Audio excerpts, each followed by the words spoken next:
At Barclays, we're here for every goal. We're here for the Premier League and the Barclays Women's Super League. We're here for the football chants and for giving more girls a chance. We're here for the grassroots and all the muddy boots. From schools to stadiums, we're here for it all. Barclays, here for every goal. Meet Sage Copilot, your new AI productivity assistant that automates tasks to keep your business running smoothly. Copilot, help me pay my suppliers this week. So, if you're a barber like Alfie, it could mean spending more time on what really matters, like more back and sides for his customers. Oh, perfect. Cheers, Alfie. Small businesses could save 4 days a month on financial admin. Search Sage Copilot to get early access today. Sage, helping business flow. The Clyde One Super Scoreboard Podcast. With Lucas Volvo. The full electric range is now available on Motability. It's game day, and this is the home of Scottish football. It's Clyde One Super Scoreboard.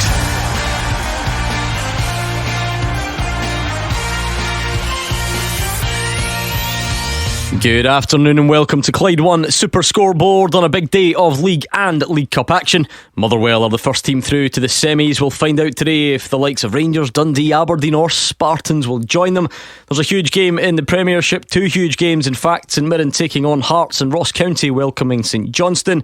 And tomorrow, who will keep up their blistering start to the season, Celtic or Falkirk? I'm Gordon Duncan, and joining me today you have Gordon Dalziel, Mark Wilson and Hugh Keevins. Philippe Clement has called for calm and consensus at Ibrox as the battle for control of Rangers gets underway.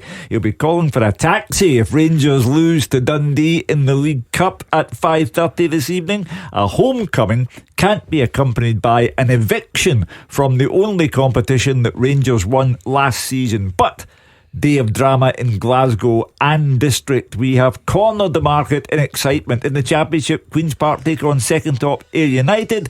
Partick Thistle have a cracker at home to Dunfermline. And in Paisley, Stephen Naismith must get a first league win for Hearts against St Mirren, or it'll be question time in the capital. If Tony Bloom, the king of the stats at Brighton, wants to put £10 million into Tynecastle, he would really rather Hearts weren't rock bottom of the league at the same time. Great day. Yep, some interesting fixtures all across the weekend, starting last night, carrying on this afternoon, into this evening and then tomorrow afternoon. But, you know, quarter-final of the Cup, and then some crucial games in the Premiership already. Hugh's right, for Stephen Naismith, today is huge, as it is up in Dingwall for St Johnstone and Ross County, and then tomorrow Celtic v Falkirk. Two teams that have started very well, but one of them's got to go through, one's got to go out. Good weekend of football, Mark, I've got to say. Motherwell first team in the hat for Hampden. Who will join them? We'll find out today and tomorrow. And other interesting games, and I think all eyes, especially if you're involved with Hearts, will be in Paisley.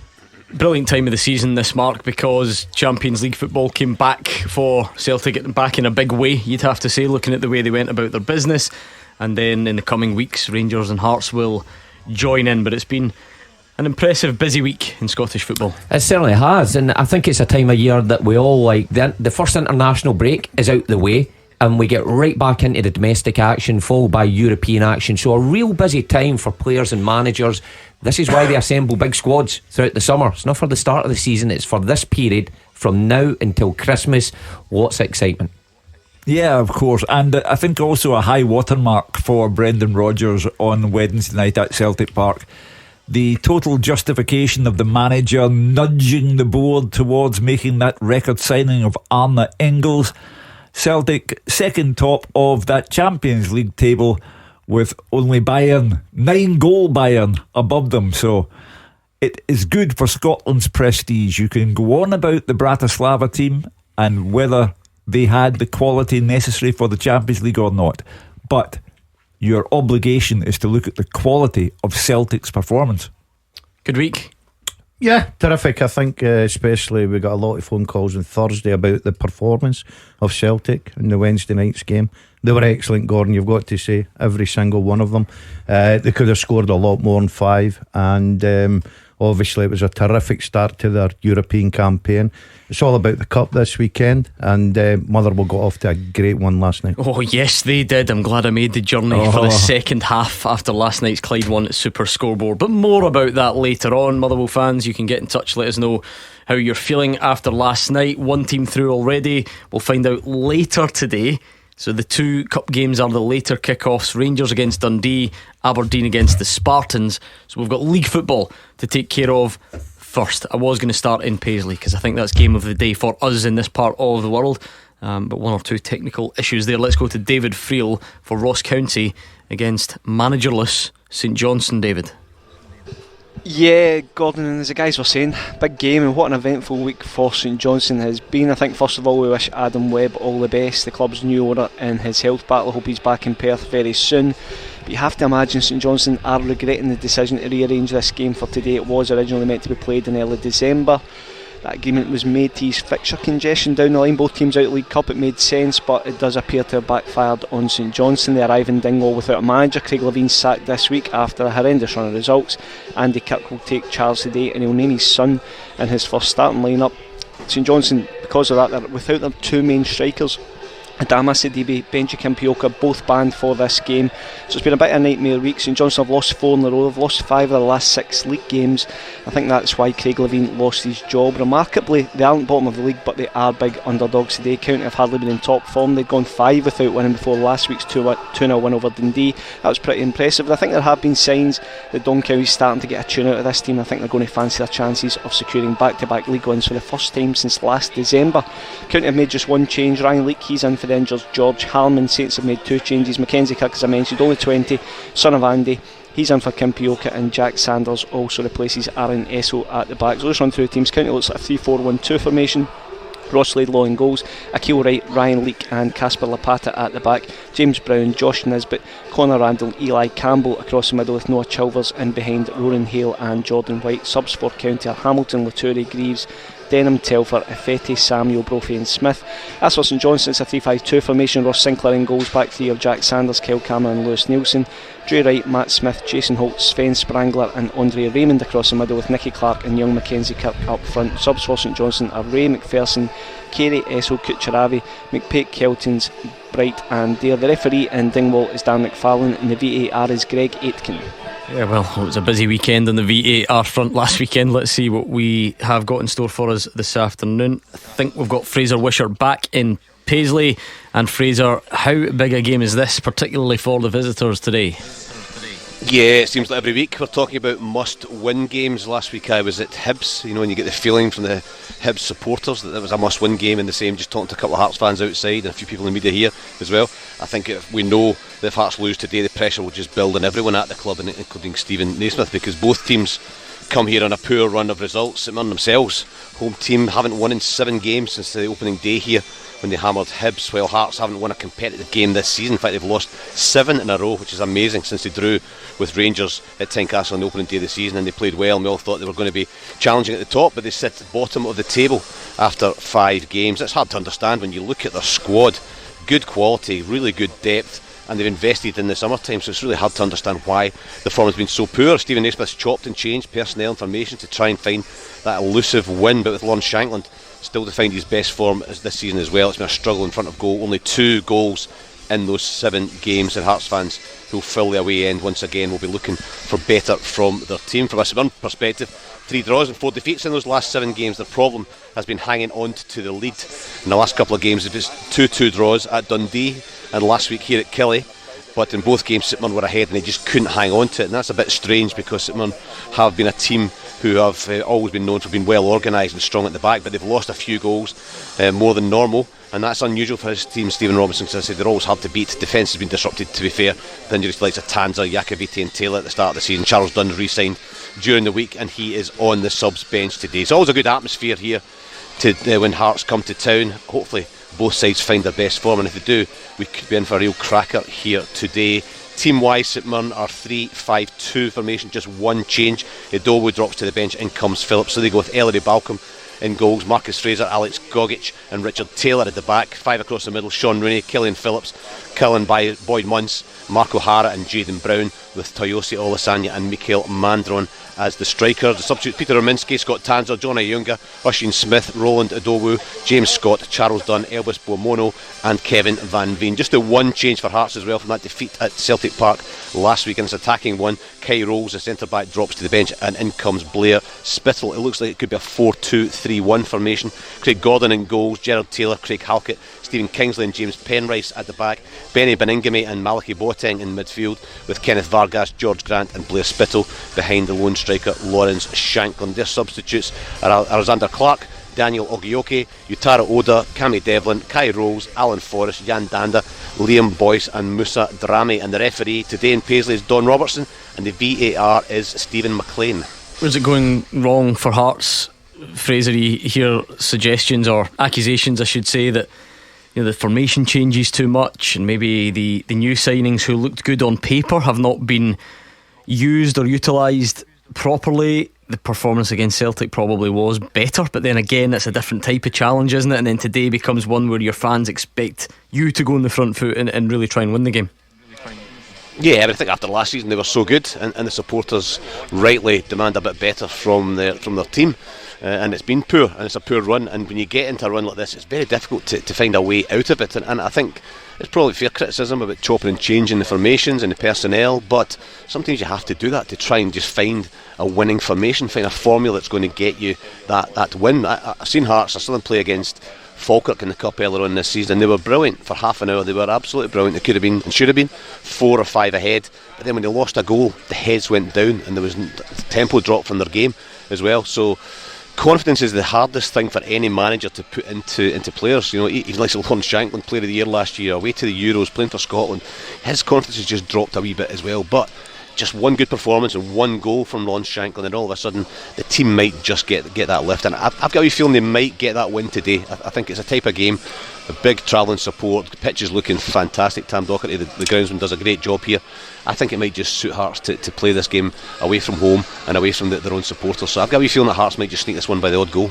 Well, it's not scaremongering, it's not sensationalism, but Hearts had better do something today. They have had a shocking season so far, 7 defeats in a row, out of the League Cup to Falkirk, no goals for Lawrence Shanklin, bottom of the table. They have to turn the corner, otherwise they'll get somebody else to turn the corner for them. I would agree with that. And you go back further, when was the last time Hearts won a game? I include pre-season in that as well. They've had a horrendous start to the season. Usually you pick up a win somewhere along the line, and Fraser's right, that just dents the confidence. Every week that goes by, you need to somehow find a way of halting that kind of form. But I'm with Fraser today. I think they've got it in them to get a result at St Mirren and kickstart their season. I think they'll struggle. I think they're low in confidence.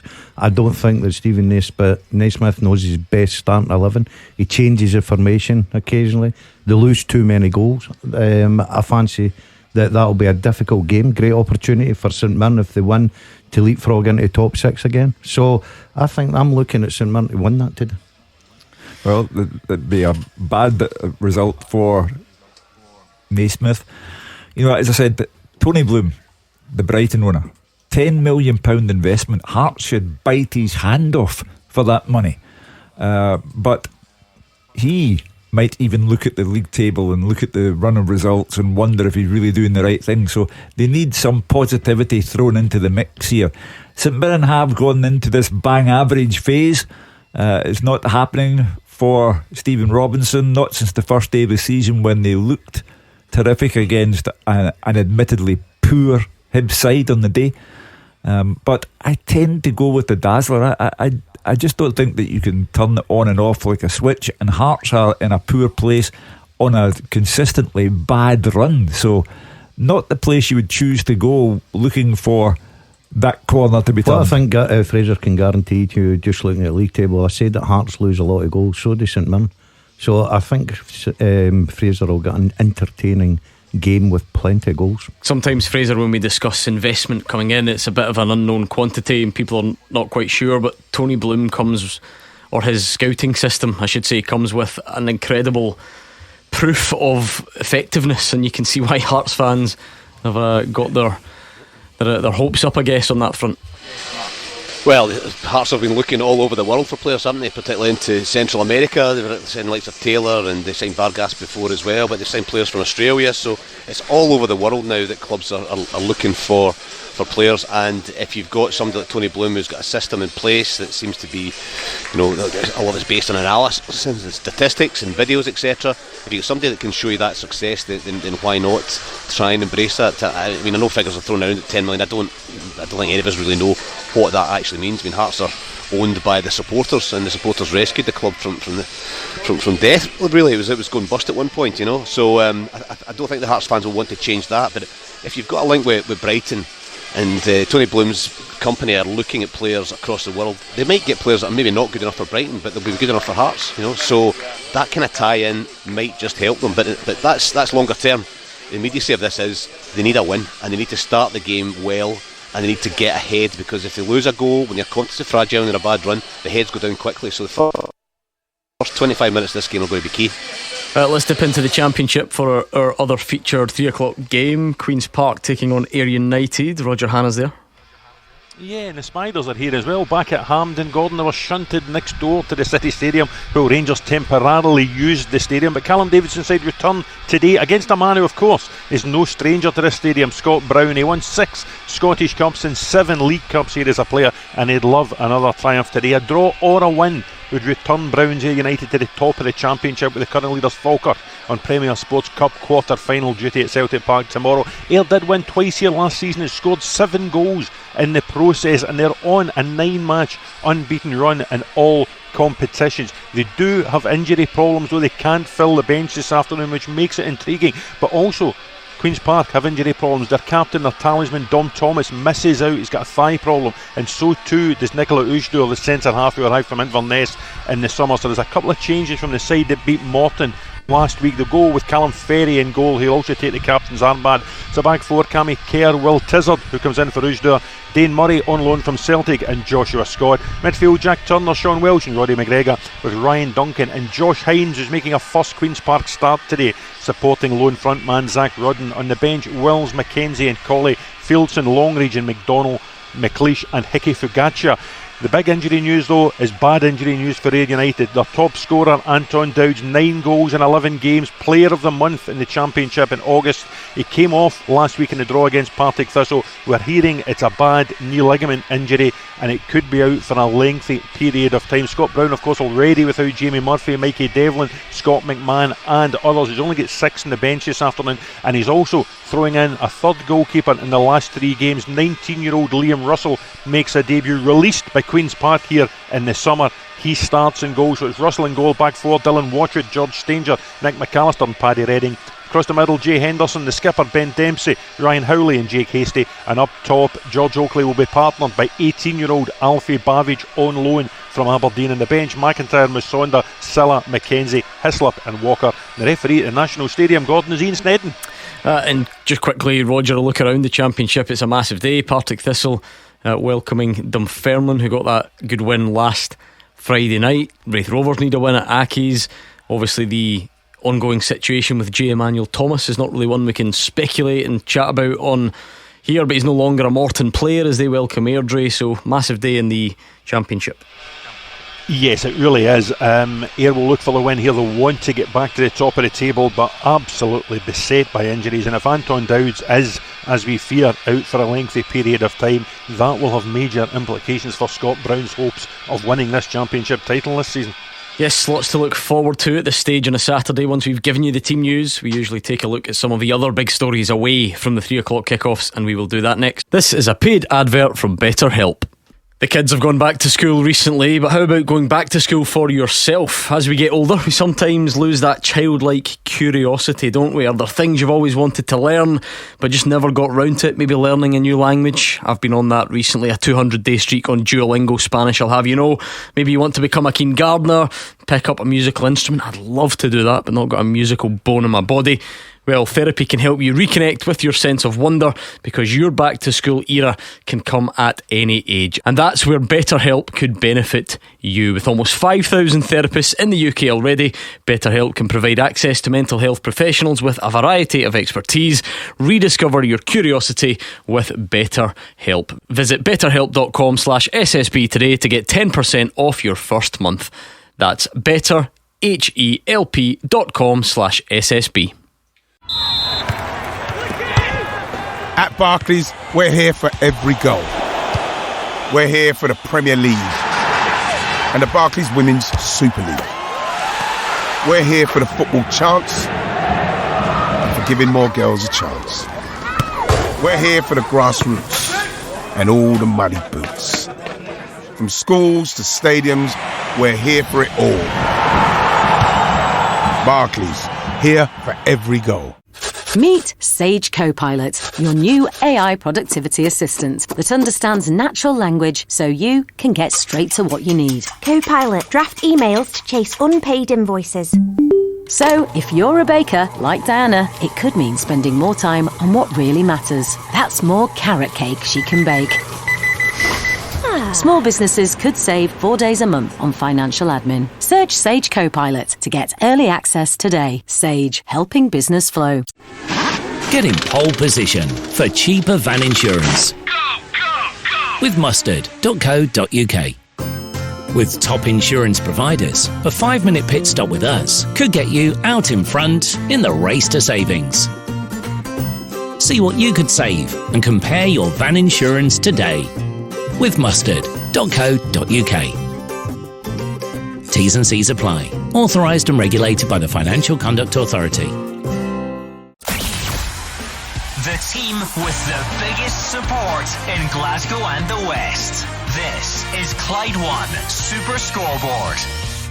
Mark Wilson, Gordon Dalziel, Hugh Keevans in the studio, the top team round the grounds. It's a bit of a strange weekend scheduling wise. We've had one League Cup quarter-final last night, 2 to come later this evening, 1 to come tomorrow, and a couple of big Premiership games as well. So plenty to look back on. And speaking of which, what a good place to start. Last night, Gordon Dalziel, I went along after the show. I couldn't see you there. Crowd. I have to say that maybe it was because it was so busy. I was waving, and I had a lot of inquiries asking me if you were there. So could you just I was sitting right across from me. I went in with did you get another stand, did you? Yeah, I was in the other one. Okay. So what 8,000+ there last night. What an atmosphere. Brilliant game. Terrific goals. Got to say, terrific goals. And Motherwell steal it right at the end with a terrific penalty. Well, how lucky are you? If you live 100 yards away, you've got that on your doorstep, and just to rock up to and go. And then home early as well, so brilliant. He's so lucky. But he's right, what a game it was. Well, I didn't see it because I had other pressing matters, but I saw the highlights and some great goals, and well done Motherwell.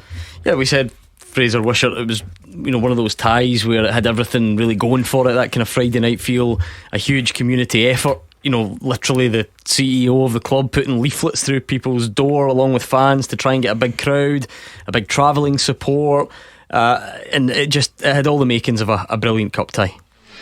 Yeah, I mean, a team obviously close to my heart. A couple of spells there when I played, and I know how close Motherwell are to their community, and it's trying to get that wee bit of extra support in here. I'm actually at Mirren where when Tony Fitzpatrick came in, he was doing all the rallying calls as well when the championship, near the bottom of the championship, and all of a sudden the team's been successful when the crowd comes back. So it was good to see a bigger crowd there than normal at Motherwell, and they've just turned that team over. I mean, so many signings, but it's just beginning to take shape, and Motherwell fans will enjoy a trip to Hampden, whoever they get, and it'll be a big day for the supporters in a month or two.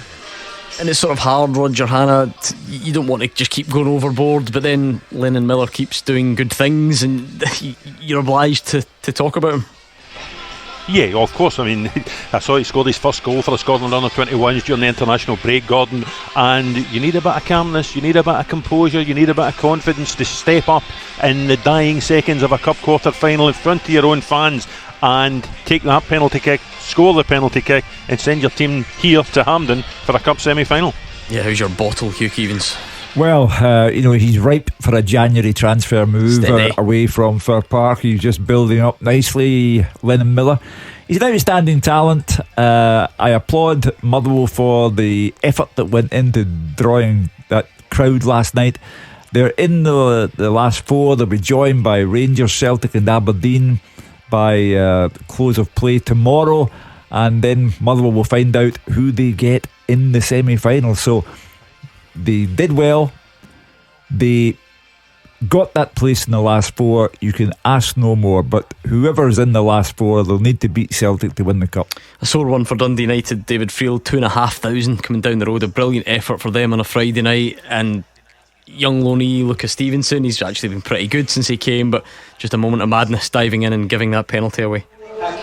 Yeah, and obviously there was no VAR last night, Gordon, but I don't even think Jim Goodwin was going to complain about that one yet. It was just a rash moment from an inexperienced player. There was no need to do it, there was no need to dive in. Moses Abu, he actually really made an impact when he came on, and it was a great run out of the box, but yeah, a bit rash. But to talk about Lennon Miller's composure, I don't think anybody doubted he was going to score. He just looks as if he was going to kick about the back, and I know what Hugh's saying, he is probably ripe for a January transfer, but I really hope he sees the season out in Motherwell. I think Motherwell fans should enjoy him while he's here, but I'd love to see him stay for the full season, get another 40 games under his belt, and then make a huge move for his career.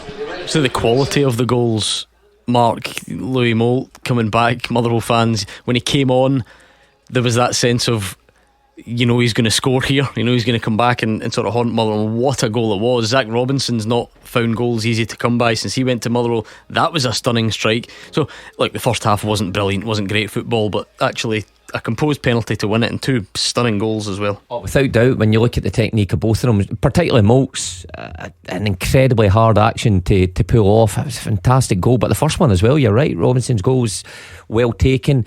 But we were chatting about St Johnstone the other week there, and them walking out fans and how aesthetically it looks, and it looks poor for the league, and we were saying, well, it doesn't matter if St Johnstone can cover the cost of that. But there is an argument. You watched that game, or I saw the highlights of that game, everything about it looked good.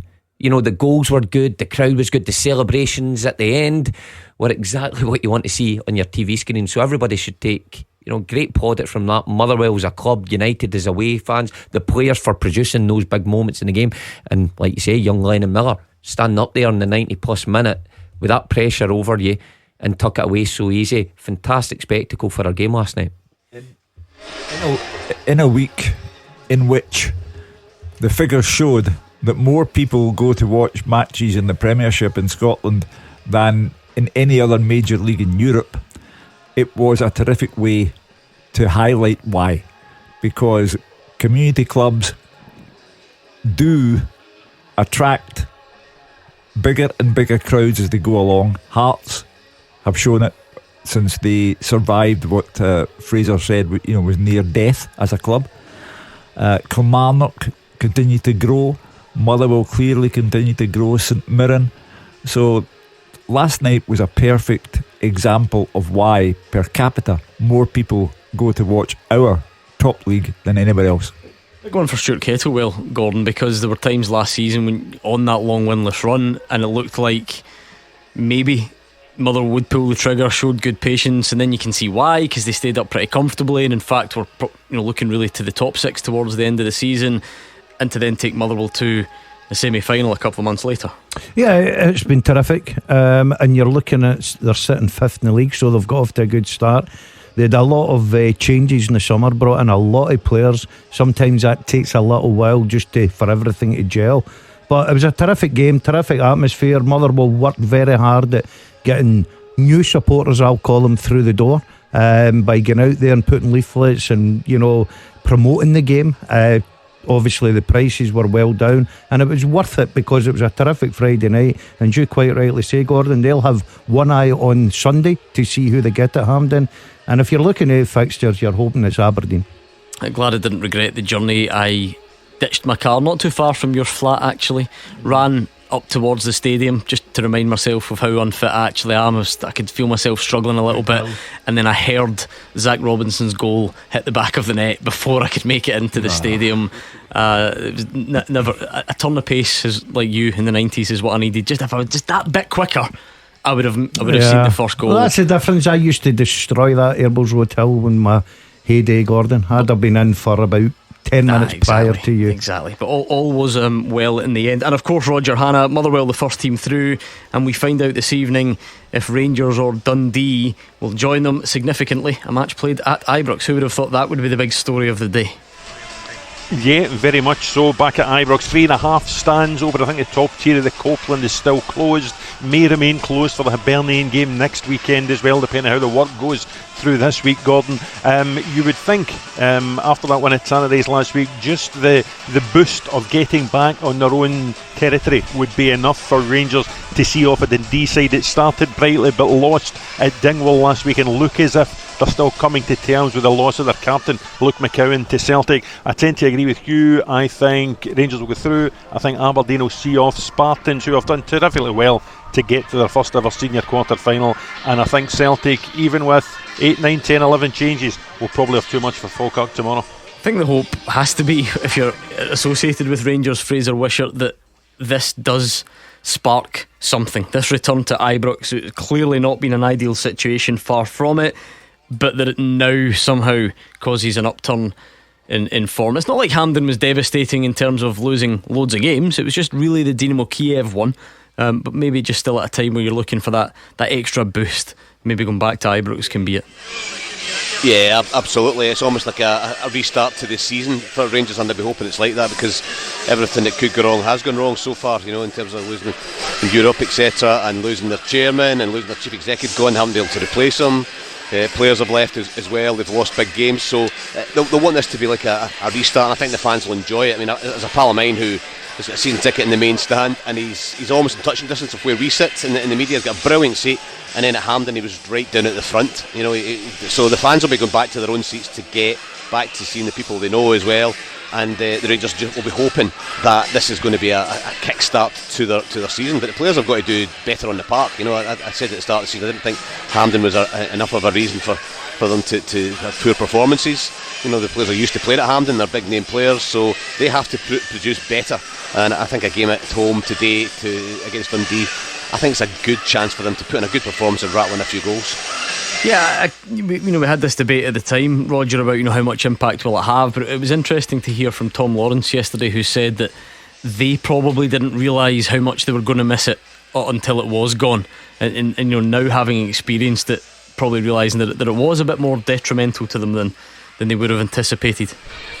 Yeah, absolutely. I mean, I remember, Gordon, at the start of the season, I spoke to Andy Walker, formerly of Celtic, who was in the Celtic team that played here at Hampden that season back in 94-95 when Celtic Park was being renovated by Fergus McCann.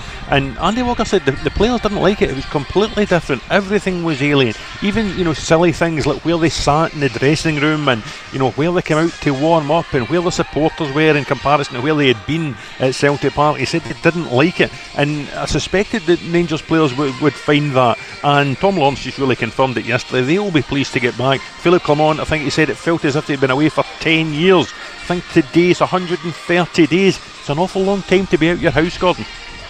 Let's cut to the chase here. These are delicate times for Rangers. There's a power struggle underway within the club. Philippe Clement yesterday said a club that was disunited could not be successful. He also said he's not a politician, not a director, and therefore he cannot influence what's going on in the background. But there is a power struggle underway, and what Philippe Clement can influence is whether Rangers on the park add to the controversy off the park or not. They have to win this game tonight, because any other result is unthinkable for Clement. Yeah, I have to say, it felt like a very diluted journey back in time, Roger Hannah. When I went to Philippe Clement's press conference yesterday, there was a time when it was a regular occurrence. You would rock up, and rather than asking the manager about formations or who was fit, you'd ask him who the chairman was going to be or who he thought should take over the club. And it was sort of a fresh reminder when Philippe Clement just pointed out that not really his business. It used to be commonplace, that stuff at Rangers, but maybe just a less extreme version of it at the moment. Yeah, but we discussed it in the show on Monday night, Gordon. I think it's been very unfair in Philippe Clement at a time when he's probably got enough issues to deal with on the field of play, that he was having to field questions week in, week out about the steel deliveries to Ibrox, and whether there's been any progress in a chief executive coming in, and what's happening with the interim chairman, and what's happening with the calls for an EGM that Dave King's been asking for this week. I'm not sure that's necessarily what Philippe Clement signed up for when he came to the club last October.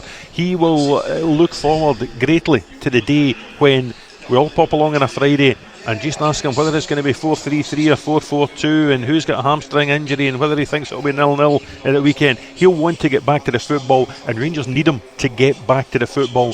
They've lost heavily to Celtic. They're off the pace in the league. They're out the Champions League.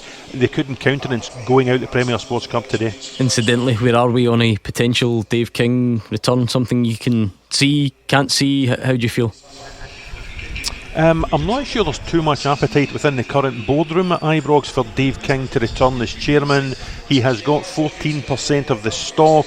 He would need, at an EGM, he build it through the week, let the fans decide. That's too simplistic, Gordon.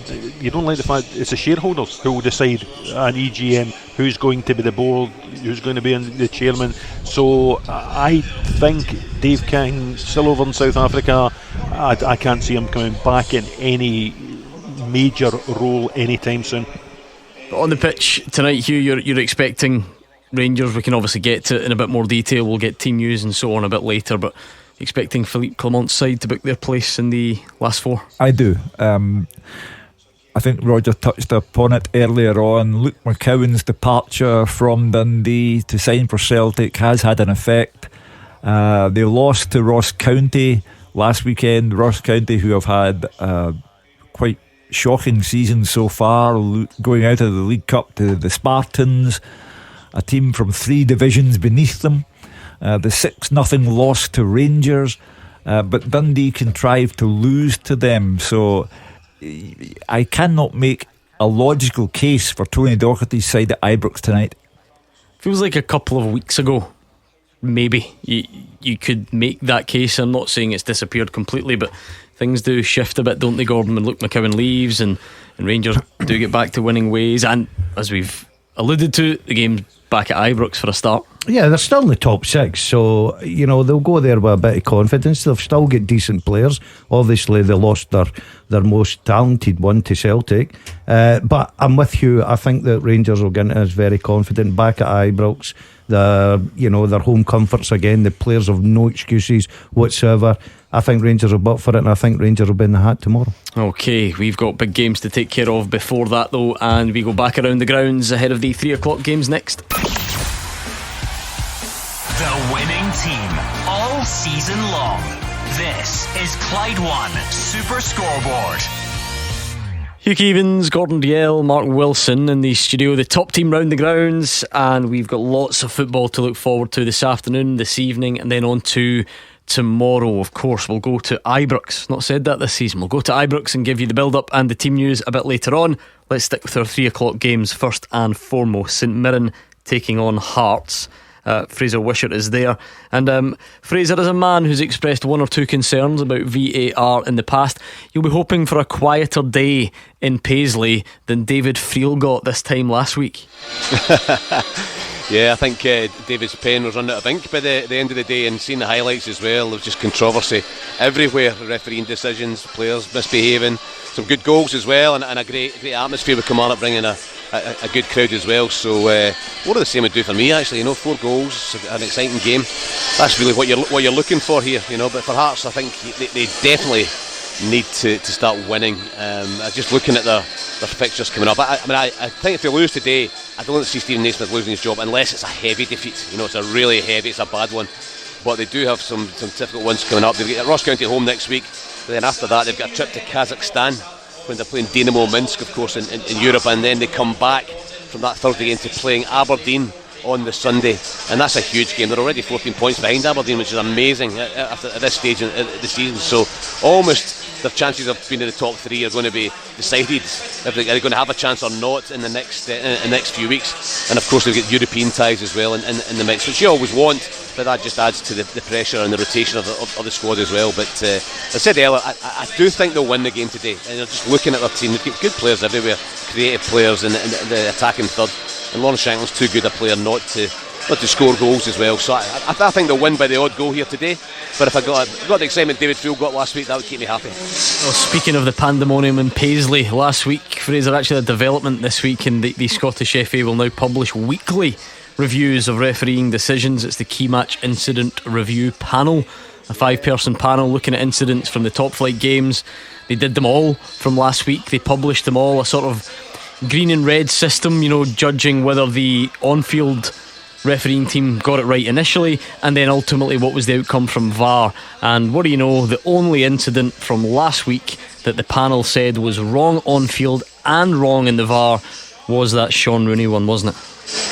Yeah, that was the one that everybody was looking at as well, and I think Sean was very lucky not to get a red card, and I'm surprised VAR didn't get involved. But I think from my day job at PFA Scotland, I think Willie Collins came in and hit the ground running.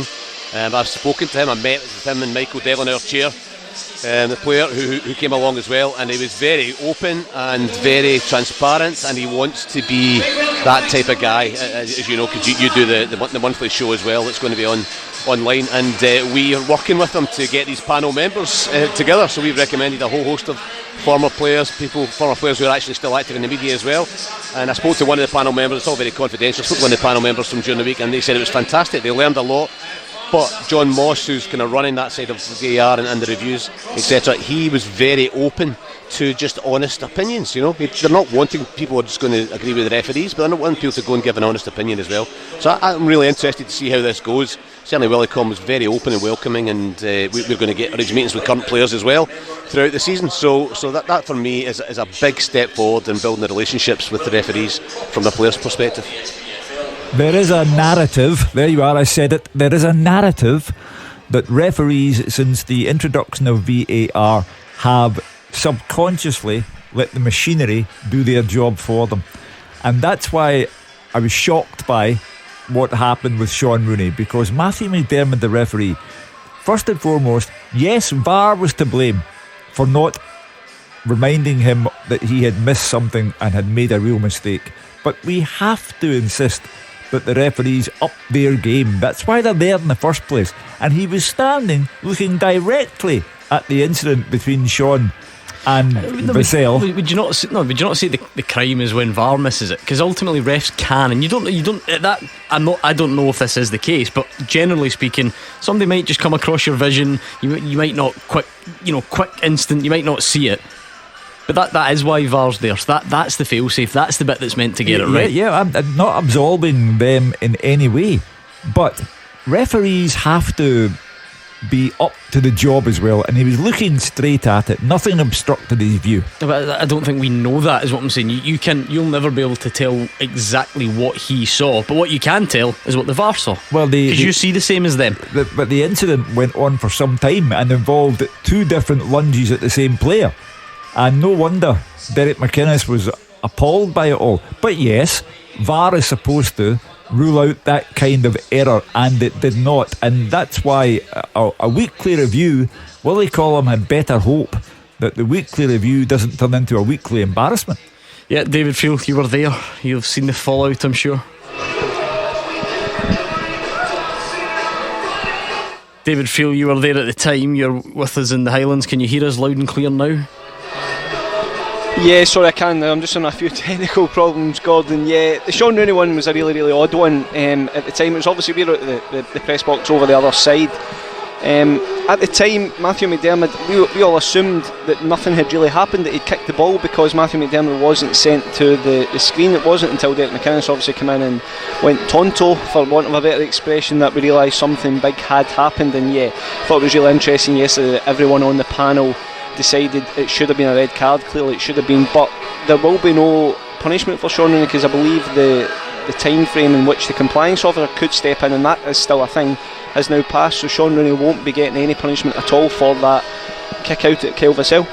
Yeah, it's quite interesting to see the full list from last weekend. For what it's worth, that panel thought that the decision to take back the penalty awarded against Liam Scales was correct. They thought it was correct to give Celtic the penalty for the James Penrice handball, and so on. So just something that will be published every week, and we'll wait and see what this weekend has in store. Only a couple of games, of course, in the top flight. David Friel, I know you are having technical difficulties. Are you still with us?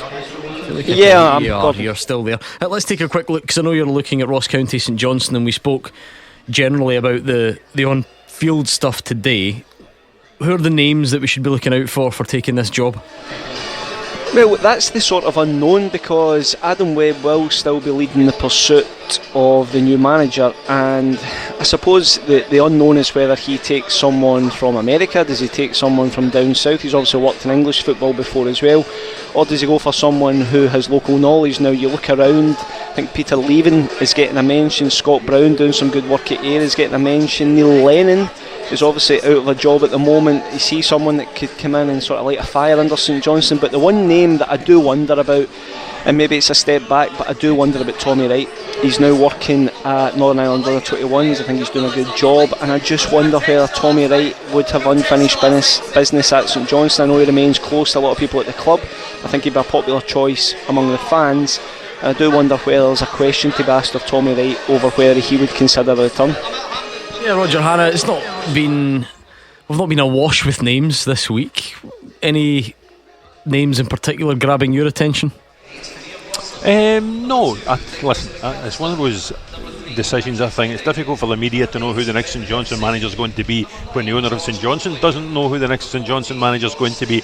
I think it's fair comment to look at the likes of Tommy Wright, as David said, the likes of Neil Lennon, guys, Ian Murray, who was doing a very good job at Raith Rovers before a very surprise sacking earlier in the season. One I wondered that Adam Webb might look at would be Robbie Nielsen, who did a terrific job twice at Hearts, brought Dundee United back from the Championship into the Premiership. He's currently working in the second tier in the United States. So he's one of the people who have the ear of Adam Webb might put two and two together and think that Robbie Nielsen was a decent contender for the job, assuming Robbie would want to come back to Scottish football. But I think it's wide open. David mentioned Scott Brown's name there. He's obviously here today with Ayr United.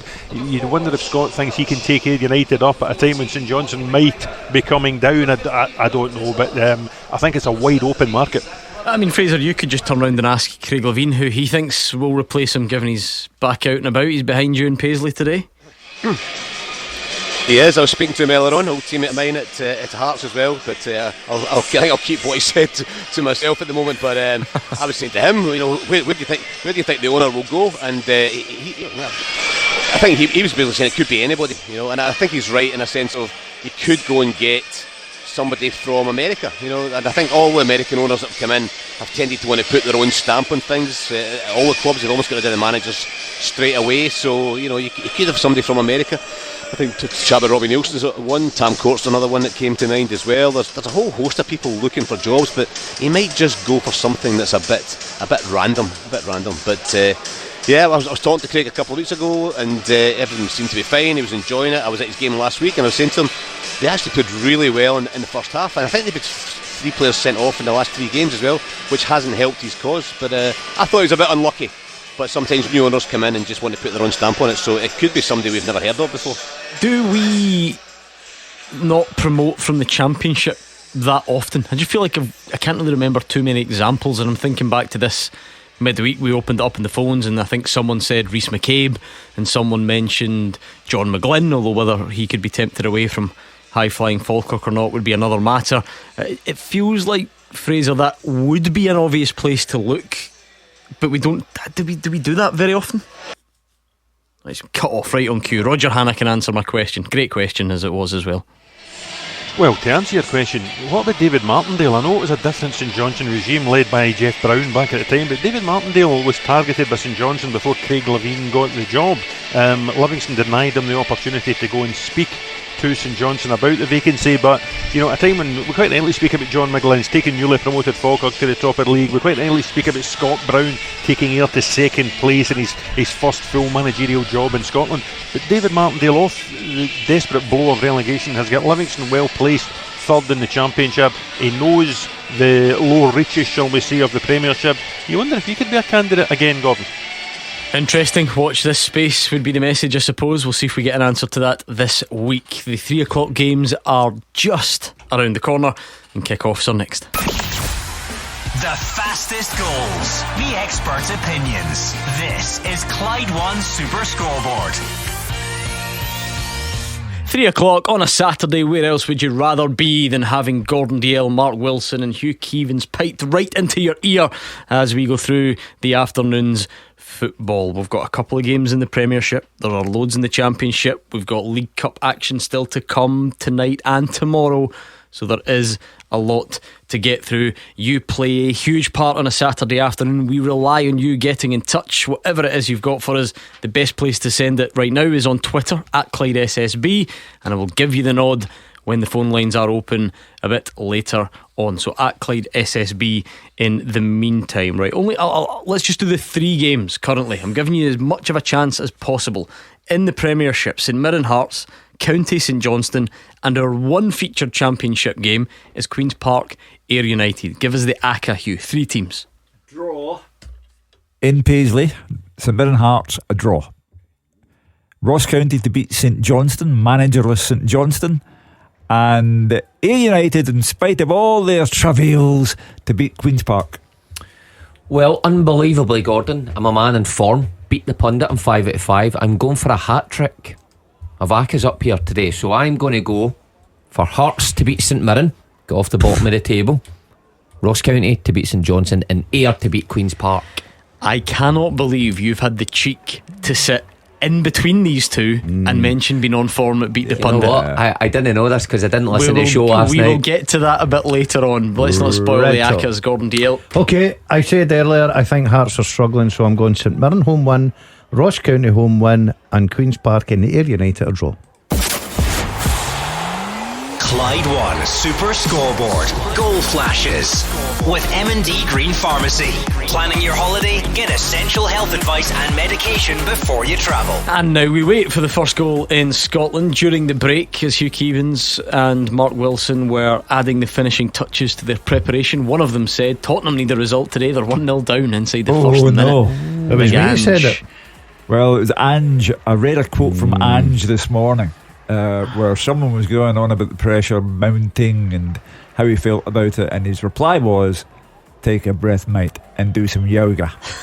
Says in a Cockney accent. Not the best impression I've heard. Talk that London accent quickly. Michael Caine is the new Spurs manager. I'll tell you who's not hanging about. Jake Dolzanski. Does that name mean anything to you? He's an Elgin City player and he's been sent off. No, 2 minutes. 2 minutes? What is it done? That has to be. He must have hooked somebody. I think it was one of these like you mean punch? Dogzo, if you're denying an obvious goal scoring opportunity. In I think 2 it minutes. was one of those. Brilliant. That's hard to beat that, isn't it? Yeah. That must be the earliest of the season. Have Listen, we had any? he must have a stag night tonight. You just go down the road then. Is he at home? Elgin at home? You just go down the road, wouldn't you? Got a goal in the Championship already. Who is it? Wraith 0, Hamilton 1. O'Hara with the penalty in 2 minutes. My team's struggling. They're really struggling. They're sitting there bottom of the Championship. New managers come in. Whatever happened to the new manager bounce? Well, it's certainly not happening up there. But look, we've said it many a times. If you're going to lose one, lose it early. Elgin are down here, I'll have you know. Clyde. I'd be back up the road then. I'd be looking at my car away and home. He's got a stag night in Elgin. He must have. There's no stag nights in Elgin. Have you been there? It's a contradiction in one terms. pub. I have told you my sort of one of my standout memories of that period when Rangers were going to places like Elgin and Peterhead and whatnot, and I would obviously go to work at the games. Elgin's the one that sticks out because it was back in the day where you would send reporter and pundit, even if the grounds were small. So it was me and Jim Duffy all the way to Elgin. Space was tight and I had to sit directly behind Jim. I remember that. That's awkward. So you're having this conversation. What do you make of that, Jim? What do you make of that formation? Just talking to the back of his head. His bald head right in front of me. I didn't even have a seat. I was just sat on top of the little box that the radio equipment would come in, just staring at the back of his head, trying to have a conversation. You missed with a him. trick. You should have popped a pair of sunglasses on the back of his bald head and some just eyes drawn on. a nose. So anyway, that's forever my Elgin memory. That was the end of the road for me, wasn't it? That was my last game as Brecon manager. Was it Brecon manager? That's where we changed in the shed. Remember where the lawnmowers were? It could be 3-0, and I got sacked on the Monday after training. I would have sacked you on the Saturday night. because it's a longer journey down being sacked. I think they must have felt for me then. No, I'd have pulled you into later. the hut and says, look, we're disposing of your services. On you go. A couple of big teams in England trailing already. Bournemouth are a goal down at home. Liverpool are a goal down at home to Bournemouth. Oh, they had a great Spurs result beat them last week. A goal down at Nottingham home. Forest beat them at Anfield last week. Yeah, but They went over and beat AC Milan I know. quite comfortably in the San Siro. But 2 defeats. It's early. You're successive going weekends. too early, boys. Calm your jet. Right, whilst we wait on our first goal in our featured matches, Hugh Keevins, I am let's ready. bring about some light Saturday afternoon entertainment. First half teaser. With the scottishsun.co.uk/football for the best football news and opinion online.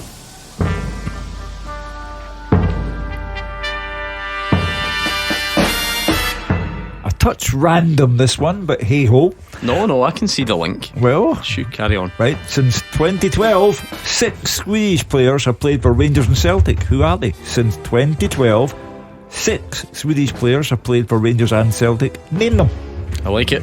Simple as that. At Clyde SSB, Gordon DL, you've got your eyebrows raised. Do you think you can give that one a good go? No, I didn't really No. listen to the Great. question, to be Tell honest them with again. you. Since season 2012, 6 Swedish players have played for Rangers and Celtic. Who are they? So Rangers or 2012. Celtic, I think would be the best way of wording it, to be Yeah. fair. Rangers or. Okay. Yeah.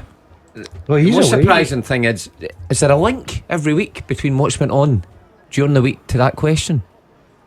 Why are you asking? Uh-huh. I didn't know that. I you thought they were joining just the random dots? questions. No, they sometimes are, but obviously So Rangers it's- play Malmo. Ah, right, okay. So, you know. I thought the link was it's Henry Larson's birthday yesterday. Oh my word. That's what I thought the link was. Thank goodness you told me that. Rangers are playing Malmo. It's as good as any. Ah, well, Henrik double link. Larson's birthday yesterday. Was it yesterday It or was, the day and it's before? the 20th. Yep. I didn't know there was a link. The 20th is one of those weird days when I know loads of people whose birthday is on 20th the of 20th. September? So I always know that Henrik Larsson's is part of that for some reason. How What is it? old would Larson be now?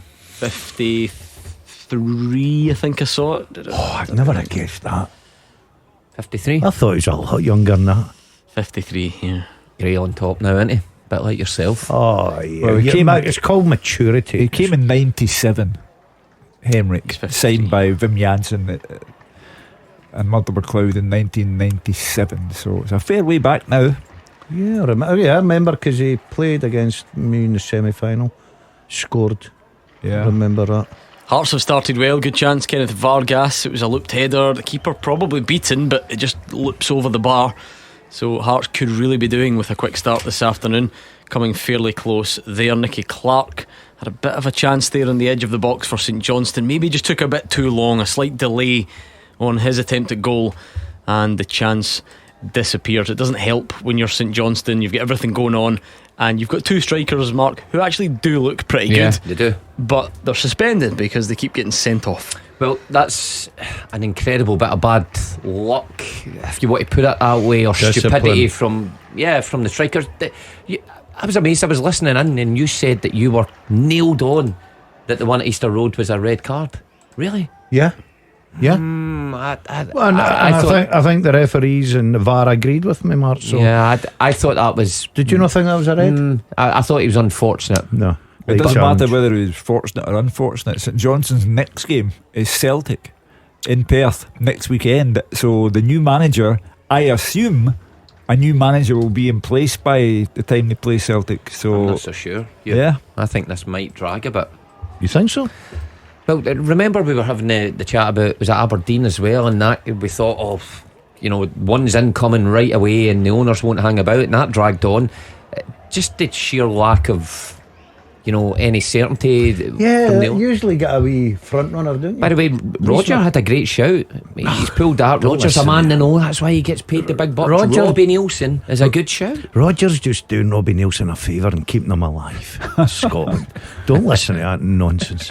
Well, Robbie is basking in the sunshine in America. Yeah. Would you come back? Absolutely no chance. Absolutely. And if you're going well, you're over there in America. But where is he? And St Tampa Johnstone Rowdies or doesn't something like matter. that. Tampa Bay, yeah. Tampa Bay Rowdies. Big Cadillac driving in the sun. Cadillac, is it 1950s? You've got the roof down, haven't you? Yeah, the Cadillac with the music, the Beach Boys. Would you like to hear? Would you like to hear what the key match incidents panel made of that red card then that you dispute? Yeah. Last week, because now we can do this. So I'm a bit. I think this is important. I think it's really good that you get the explanation, the accountability. I'm a bit worried that the rabbit hole we're going to go down with this stuff every week and really pouring over the decisions more than ever and not actually talking about football. However, since you asked, Mark Wilson, it said the panel discussed this decision at length with the majority, but a 3-2 split. So close. Yeah. The majority deeming the on-field decision correct. Dundee attacker. No, that's the wrong one. What am I on about here? There we go. Studs showing not in control. 2 panellists believed the contact was minimal and didn't deserve a red, but the majority believed there was no need for VAR intervention. So the red card stands. Can you be too transparent? You know, if no, you I don't think we can have it. We can't have it both ways. We can't spend decades moaning that you never hear any and then moan when we get it. That's so Scottish, and I just think that's unfair. However, we've got one of these Goal flashes with M&D Green Pharmacy. Goal St Mirren. St Mirren 1, Hearts 0. Mark O'Hara with the in-swinging corner, and there is Richard Taylor at the back post, heads it home, and Hearts' problems continue. What did I tell you about Hearts? Yep. They cannot keep clean sheets. They're poor at the back. Shanklin's not scoring. That's a big goal. Well, if you go back to the Dazzler theory that if you're going to lose a goal, lose it early. So we're not yet 15 minutes into the game. However, you cannot be associated with Hearts and tolerate 1 point from 18 if this scoreline becomes the result. So they're walking a tightrope now.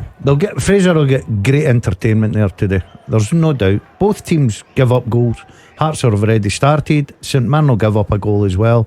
Can Shankland start getting his goal scoring boots on again this afternoon? Be interesting to see, but I think Fraser will get plenty of goals there. Wow, it's going to be an interesting game from here on in. It was interesting anyway, but the Hearts fans running out of patience, you would have to say. So they're going to have to come from behind. Just some goals down the leagues if you're paying attention. East Fife 1, Peterhead 0. That's a top of the table clash, that in League 2.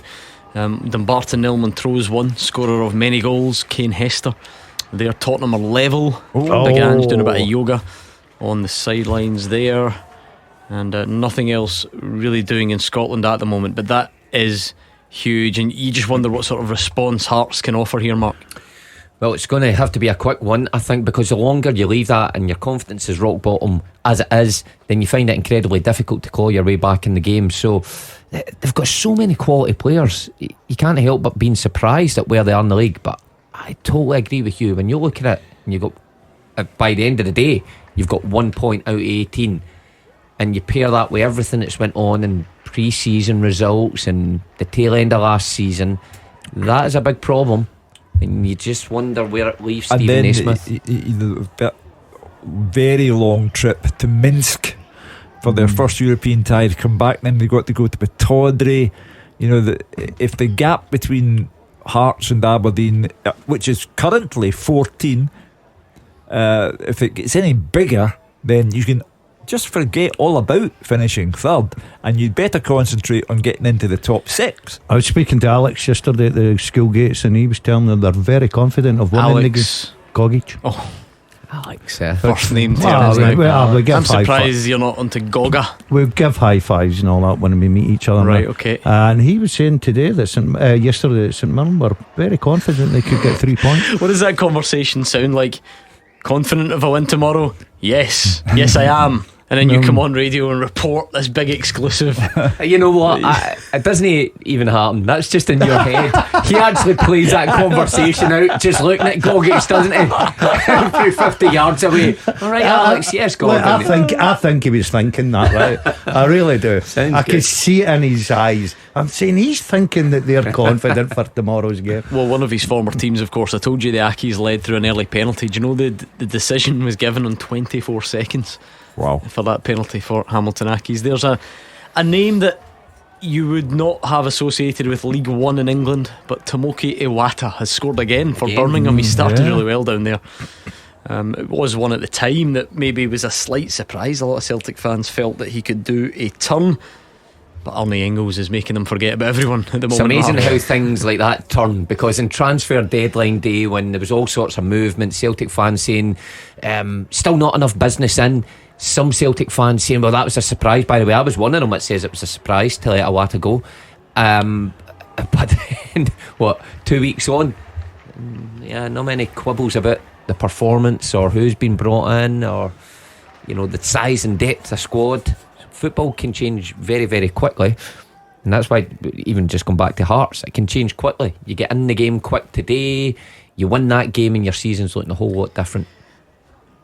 Word this in a specific way, Hugh, because then this doesn't have to really take in the level of opposition and all this debate about the other night. I wonder if Celtic's feel-good factor could be any higher really mid-September. I'm sure when you win trophies your feel-good factor goes through, but mid to late September, I wonder if the overall mood around the place could be any higher. No, it couldn't.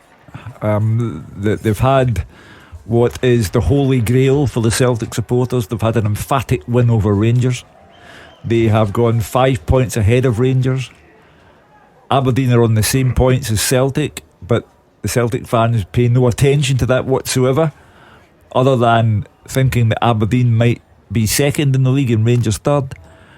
Then they have the European match, and I listened to the people on this programme prior to the game who were going there in that state of mind. They had been conditioned by Celtic in 12 attempts never having won the opening game in a Champions League group, and all of a sudden at 1-0 at half time you're not overly confident, but in the second half, the way that Celtic played, and even when Slovan Bratislava made it 3-1 with a first class goal, there was no time at all to wonder if this might go wrong in the latter stages, because Dyson Maeda makes it 4, Adamida makes it 5. So the whole night for the Celtic fans was a joyous experience. I read this morning Nicholas Kuhn saying that his relatives at the game were crying because he'd never known emotion like it. So in answer to your question, it was the high water mark for Brendan Rodgers, it was the high water mark for the team, and even the board were congratulated for having pushed that much talked about boat out and bought Ingles. That's funny, Mark, because you told me before that some of your performances at Celtic made your family cry as well. You're not wrong. You know exactly how. And Daniel Kuzan's got a lot to answer for. Your dad's in floods of tears in the stands that day. Well, laughter. A very different feeling. At Rather level, Gordon, I know you'll be delighted at that. Yes. Lewis Stevenson on 15 minutes. I always support my teams I played for. Wraith 1. No, you don't. Hamilton 1. I know. Well, if they're down the bottom of the league, I do. I'm not really too concerned about. And nobody will beat my goal scoring record. Wraith either. For 1 week, just try and not make it about you. I'm just hoping that Ayr don't win the league. That's all I'm saying. Tell you what, you two will be feeling good about yourselves though. For anyone who missed the show last night or Thursday night, I mean Thursday night, Mission Impossible, Gordon Biel got a 10 out of 10 on Beat the Pundit, and then Hugh Keevins did the same last night. I can't believe you done that. You shouldn't even have taken it on. Oh, you think he stole your thunder? Yeah. I was walking about Asda getting high fives and everything for the public. Let me tell you, the Dazzlers text to me after I had won was a breach of the Communications Act. X-rated, was it? A straightforward breach of the Communications Act. I mean, it's the talk of the town. Scott Allen said he was in the school run yesterday, went to fill up his car, and someone was shouting over, Dazzler got a 10 on Beat the Pundit last night. And then Hugh did it as well. You ran around the studio in what delight. Did Shug do? He did the Bruni. It was like half Bruni, half Jude Bellingham, sort of arms outstretched. He was delighted as well. Oh, what a week you two have had, honestly.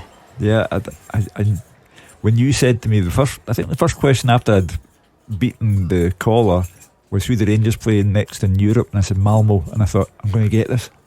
See? They were quite easy, to be fair. I heard them Yours last were night. easy. No, not at all. They're easy. Goal flashes. No way. With M&D Green Pharmacy. It is Ross County 1, St Johnstone 0, and it is Ronan Hale, a brilliant goal scoring record over in Ireland, came over here and he has found the back of the net. A nightmare for Kyle Cameron, passed it straight to Nisbet. He fed Hale with the low finish, and another goal in Paisley. Goal flashes with M&D Green Pharmacy. But it's an equaliser for Hearts, and it's Craig Halkett, a front post header from Blair Spittle's corner, and it will be subject to a VAR check. Ooh. But if that doesn't come back with anything untoward, we'll have a level game in Paisley and County leading St Johnstone. Well, about to the Dazzler said there'd be goals. Goal given, very quick, that one. So there you are. We're not 25 minutes into the game yet, and it's one apiece. Hearts had to come back. This cannot go on. You simply have to get some kind of positive result, and even a draw for Hearts today would be acceptable. But you cannot record an 8th successive defeat without consequences. Yeah, and they needed that quick reply right away. Like I was saying moments ago, if you leave that to dwindle on, there's every chance you might just concede that second. And if you concede a second, then you are totally out of it, and the trouble you're in just now with that confidence. But they've got an equaliser. It'll be a welcome equaliser for Stephen Naismith. I still think they'll go on to win that. Do you? I do. I think there'll certainly be goals. I don't think any of the two teams are particularly strong in defence.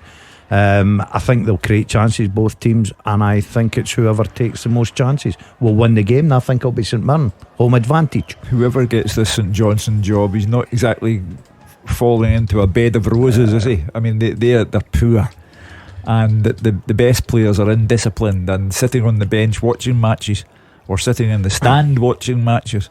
Rogers just received a text from Robbie Nelson saying, keep my name at your lips. But all of a sudden, I think, if there's a long way to go, but Ross County all of a sudden, I was going to say, a couple of wins. Hugh's right, terrible against Spartans going out, and they were abysmal at Hampden.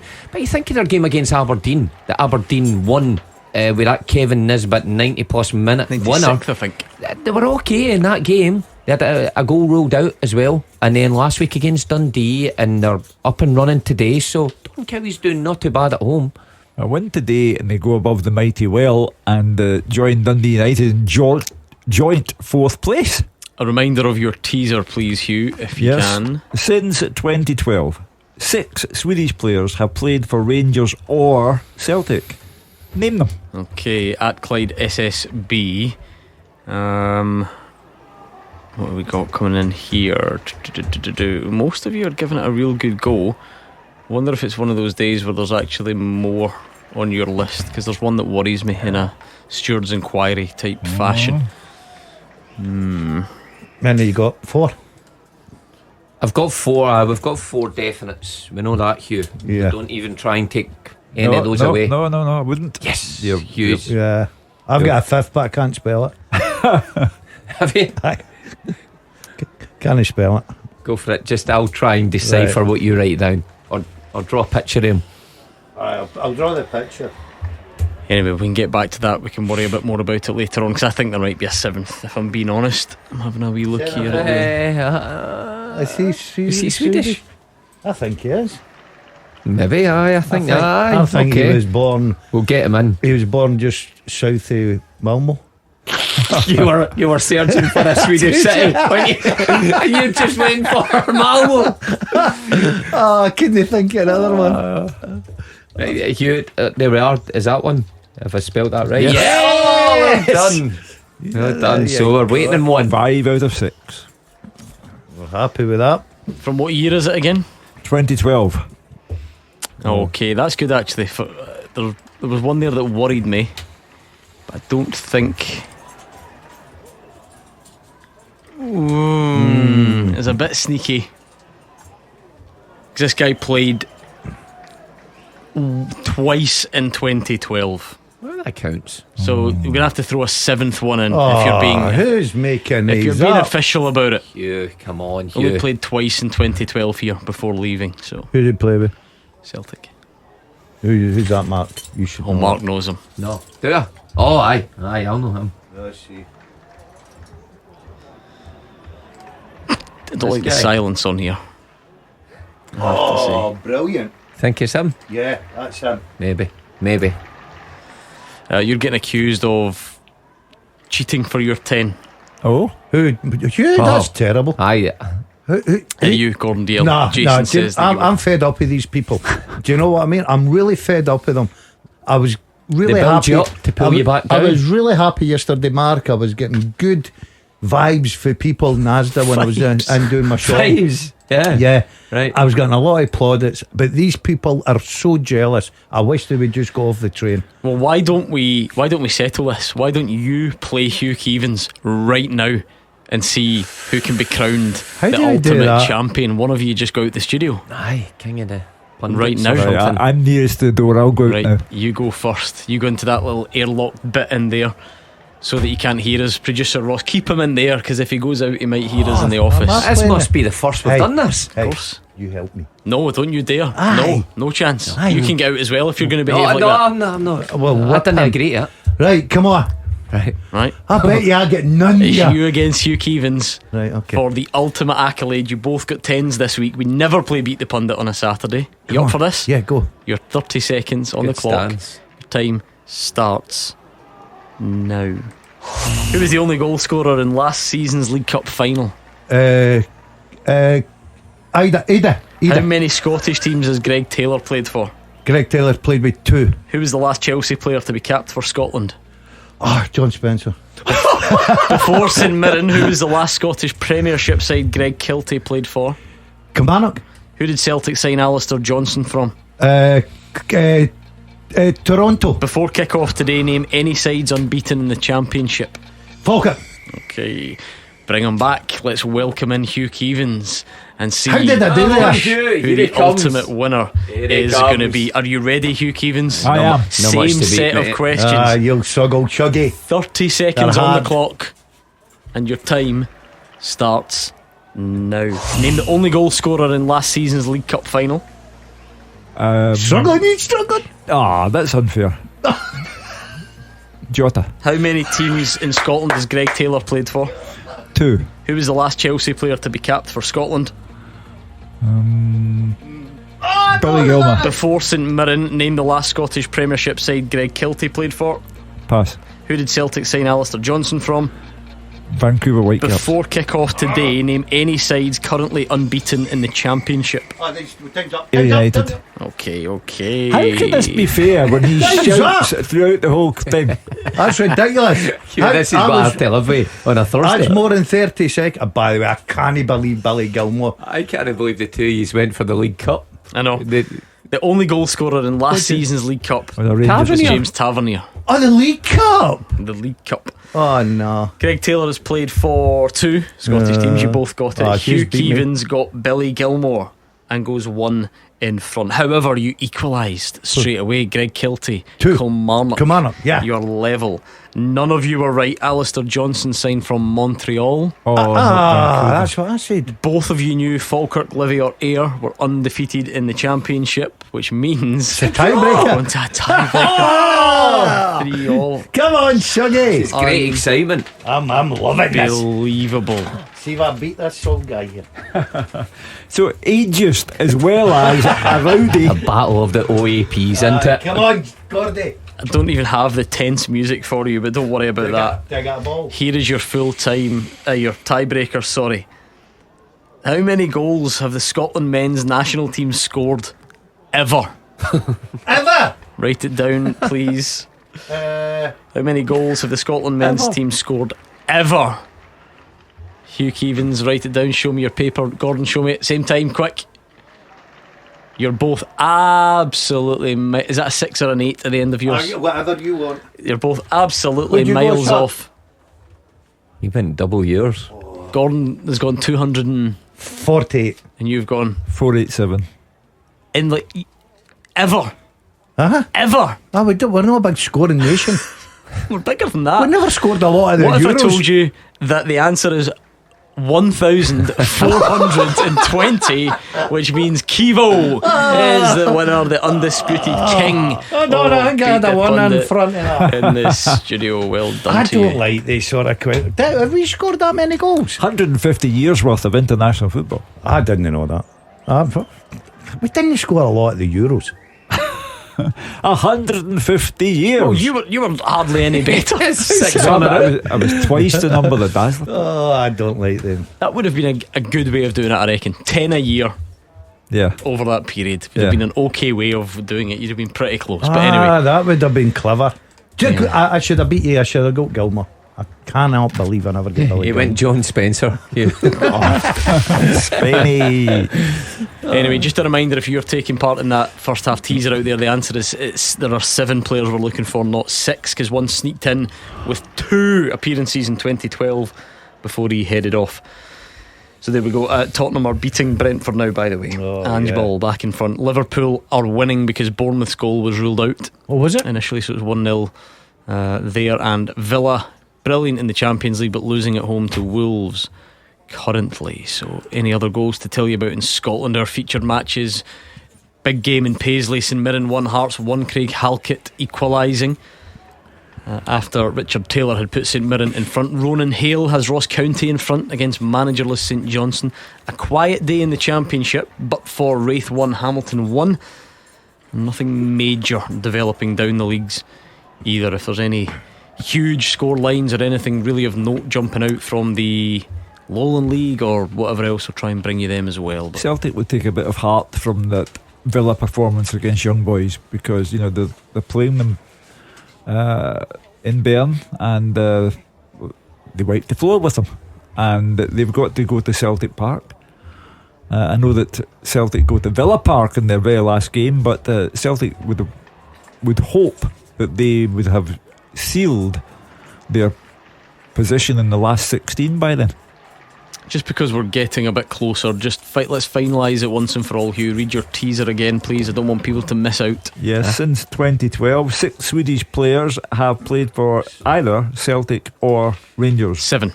We're looking for 7. We are looking for 7. Most of you are getting in the right ballpark anyway, so I've got faith that we'll get a full podium on that one.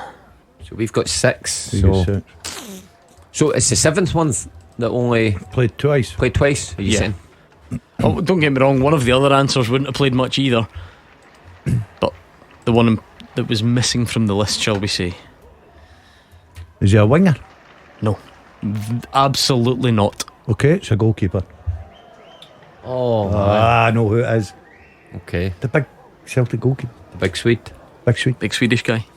It's a goalkeeper, isn't it? Tommy Ikea. Yeah. No, it's not a goalkeeper. Is it not? Not the one I'm thinking of, no. Anyway, we can get back to that. County definitely improving, according to David Friel. There are... Oh, this is interesting because I saw this on one of the video printer type things. Fraser Wishart's telling me St Mirren's goal might have come off Gerald Taylor last and be an own goal. But when I saw it in the video printer, it said Taylor own goal, and I'm thinking, they've just got that wrong. Richard Taylor plays for St Mirren. The two Taylors. Yeah. Be a real sore one for me if it was a Gerald Taylor own goal, because he's in my fantasy football team, I think. Can't remember if I binned him after his early season collapse. Exactly. We looked at him in the first game of the season, Hearts Rangers at Tynecastle, and came to the conclusion that Hearts had picked themselves a plum. But he's not turned out that way. He's been poor. Maybe he's better against the bigger sides, because I actually thought he was decent against Celtic last week as well, having done well against Rangers. But yeah, a few ropey moments in between. Old Tony Bennett line that out Shall of the tree of life, I just picked me a plum. Right over my head. Love Tony Bennett, I have to say.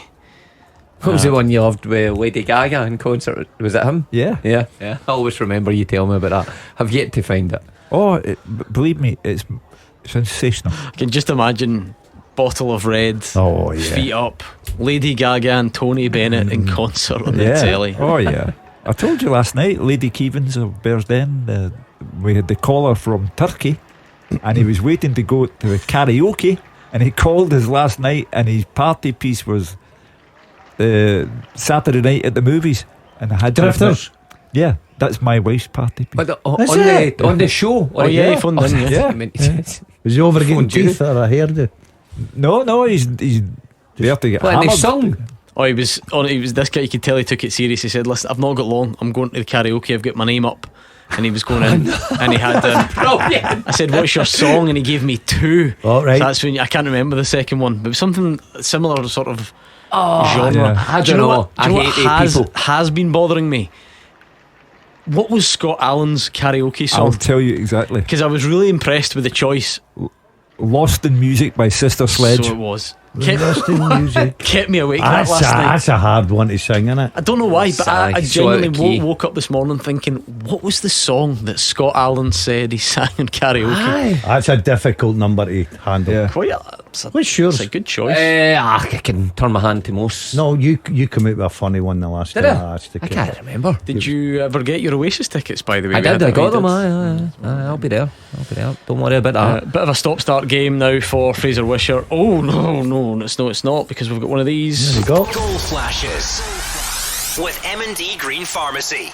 One of the informed strikers anywhere in the Premiership, Toyosi Olosanya, has scored, and it's St Mirren 2, Hearts 1. I told you. I'm telling you now, these two teams will score more goals this afternoon. Fraser is in for a terrific game. I have to give you credit for that, Dazzler. You called that one correctly. Can't because- defend Hugh. Yeah. They're But very. why is that? See, when you look at Hearts' makeup, I know we're talking about Taylor, but you look at them, everywhere else, and you look at the goalkeepers they've got. Why do they keep losing goals? I think he shifts from a back 3 to a back 4, and I don't think he's got any sort of a stability in the back of the defence. I think we have to talk more about Toyosi Olosanya. 6 for the season in all competitions, 4 in the league, 3 in a row for a guy who at the end of the season before last was on loan at Arbroath and has come back to St Mirren and really doing the business for Stephen Robinson's side in front of goal.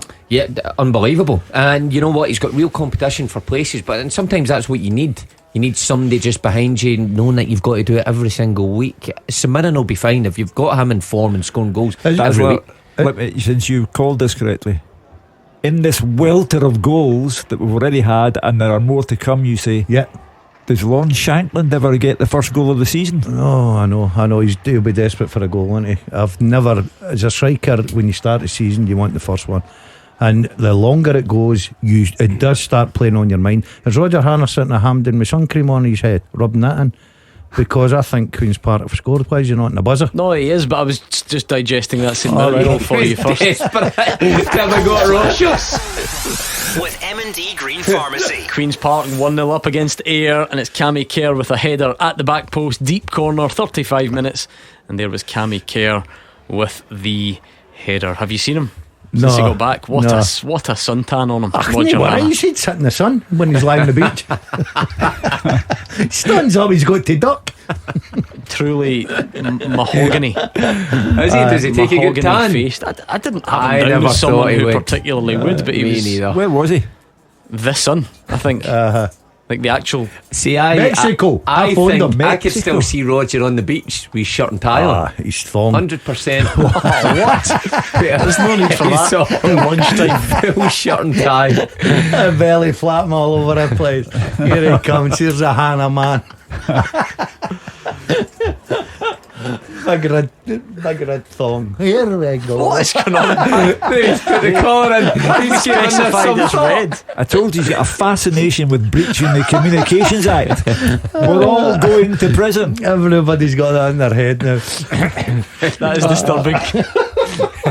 There's got to be an artist or somebody that can I'm waiting for a mock beer. up that illustration for us. Stop it. Don't Send it in. Please don't. What's the Twitter handle again? Hugh, this used to be Send that this in. is a once proud Exactly. broadcasting Yes, establishment. This was a broadcasting institution. Yeah. He's now turned it into some other kind of institution. You give Roger it tight. Surely he's got a right to reply. Ryan Leake has fired over after a set piece for Ross County. Probably should have done better. They do lead St Johnstone by a goal to nil. Good game There in Paisley, St Mirren 2-1 up on Hearts. Yeah, Olasanya getting on that loose ball into the box. Yeah, you're quite right to highlight Olasanya's recent record, but also at the same time the pressure has swung back on Stephen Naismith and these Hearts players, because they cannot come away from Paisley not having taken at least 1 point from that game. Wraith 2-1 up on Hamilton.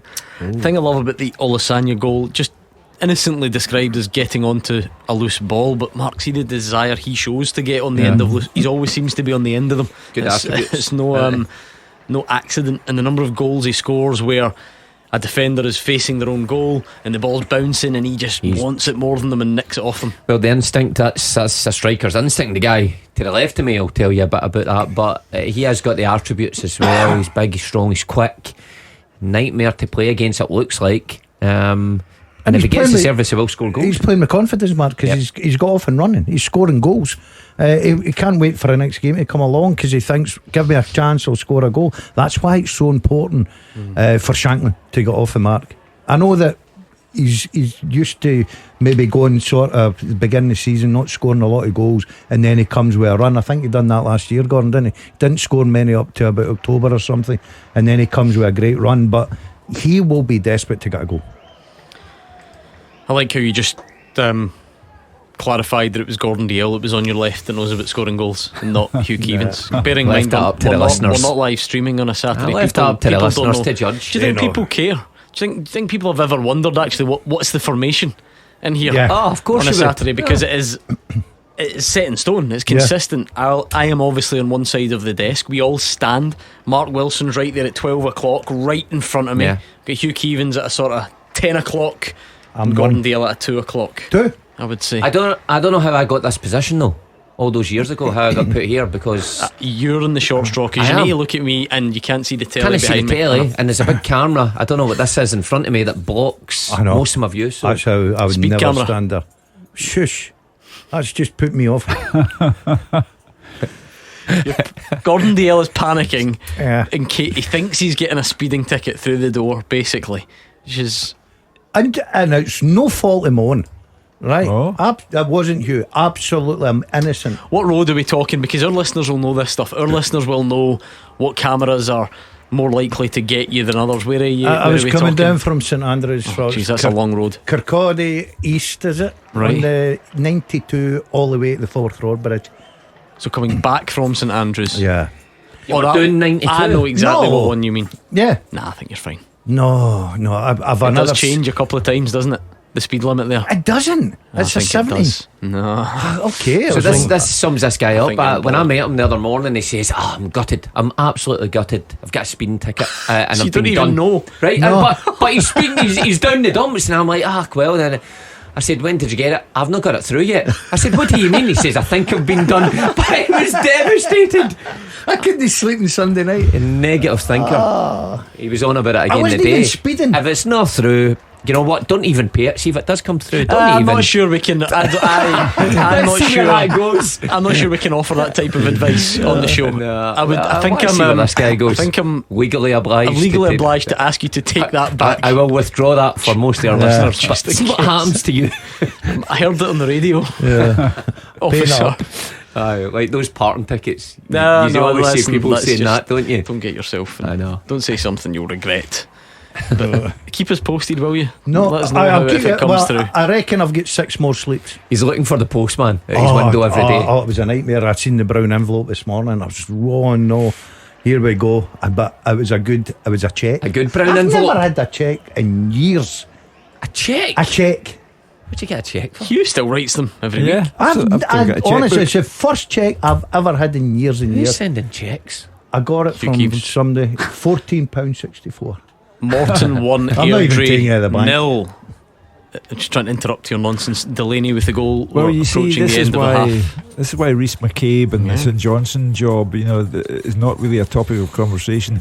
I thought it was outstanding for Airdrie, but he's hit a lull, if I can put it that kindly way, and he has to come back out of that. His stock is not high at the moment, while St Johnstone are looking for a new manager. Yeah, well, we'll keep an eye on it. Still time to try and turn that one around, but clearly not an ideal run of form as things stand. Are we going to get anything else? Yes, we have, just before the break. Let's do this. Goal flashes with M&D Green Pharmacy. Equaliser for managerless St Johnstone, as they are referred to these days. Dre Wright, he's at the edge of the box, you know, the one, the corner comes out to him and he fires in to make it level game just before the break. Ross County 1, St Johnstone 1. Well, good for Andy Kirk. As I say, next game Celtic at home. They would like to take something from Dingwall, and then we'll see if there is a new manager or if Andy Kirk continues and he faces Brendan Rodgers. Always wonder about that dynamic. You know, a manager goes, the assistant takes over. Is there much difference? Yeah. Starts his son, down the bench, cousin to the goalie coach. But I wonder if much changes from when Craig Levein sat, to the tactics, to the team selection. Was that the same team that Craig Levein would have played? So it's a weird one. If they get a win, then of course Andy Kirk deserves all the credit. I don't think there's anything wrong with putting your son in the team right away. No, I mean, that's not he's good enough, of course. He came on and has come on and done well in recent weeks. It's not like he's brought him from playing the PlayStation. What would you call him in the dressing room, boss or da? Oh, that's a good name. You got to call him Dad, surely. Oh, he can't get in the dressing room. All right, Dad. Your dad. No. It's a bit different if it's your uncle or something like that. You'd call him Gaffer. If it's your dad, you can't. You calling him Gaff? I'm calling. I don't know. Boss. No, I don't know. Who's there? David Freelast. My grandson is taught by his mother, and in the class he says, "Please, Miss Mum." Please, Miss Mum. Please, boss, really? Dad. Yeah. Jeez, that's the nightmare scenario. Talking about teachers, I was in the gym yesterday, and an old fella approached me. And he's sure he's delighted you've just referred to him as that. Well, you'll get his age in a minute. He said, Paul. And he comes up to me, Paul. I said, no. He says, what's your first name? I went, Mark. He went, oh, Mark. Bernard Fagan. I'm your old headmaster for St Ambrose. Aye, good to see you remember. He says, it's great seeing you again and you've done well. And I said, thanks very much, Mr. Fagan.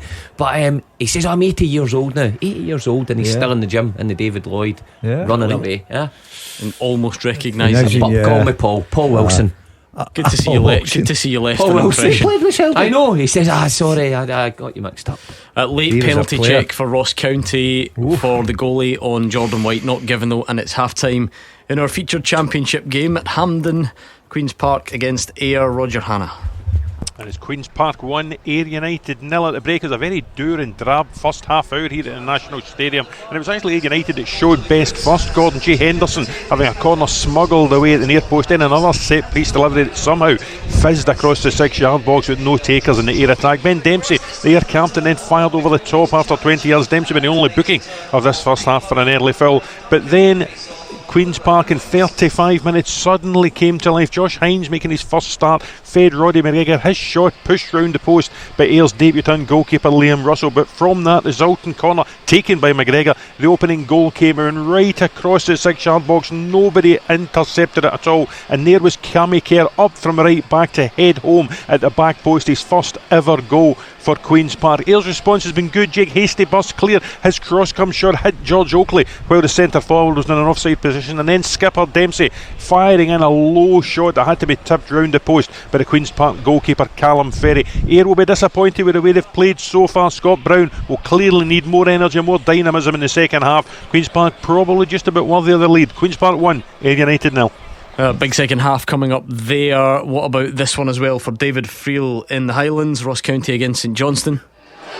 Yeah, half time, Gordon. Ross County 1, St Johnstone 1. I was actually just about to talk about St Johnston's struggles continuing under the manager after Craig Levein being sacked, but Drew Wright is levelled just before the break. Bit of a shock equaliser, but something to build on for St Johnstone. Don Cowie's Ross County have certainly been a better team. They've had more of the ball, better chances. St Johnstone, by comparison, have been pretty limited. They're missing the band duo of Kimpy Oka and Sidibe. I think that was always expected, but Drew Wright's goal is holding back into the game. We'll see what happens in the second half. Ronan Hale put County ahead. It was actually the first shot on target in the game. 19 minutes and it came from a bad pass from St Johnstone captain Kyle Cameron. He was a bit slack trying to find one of the midfielders, Johnstone is, but he's been really good. He nipped in to win the ball, found Hale at the edge of the box. He still had a little bit of work to do, but he stayed calm to find the bottom corner for a really, really good finish. Hale then had another chance to make it 2-0 in 40 minutes.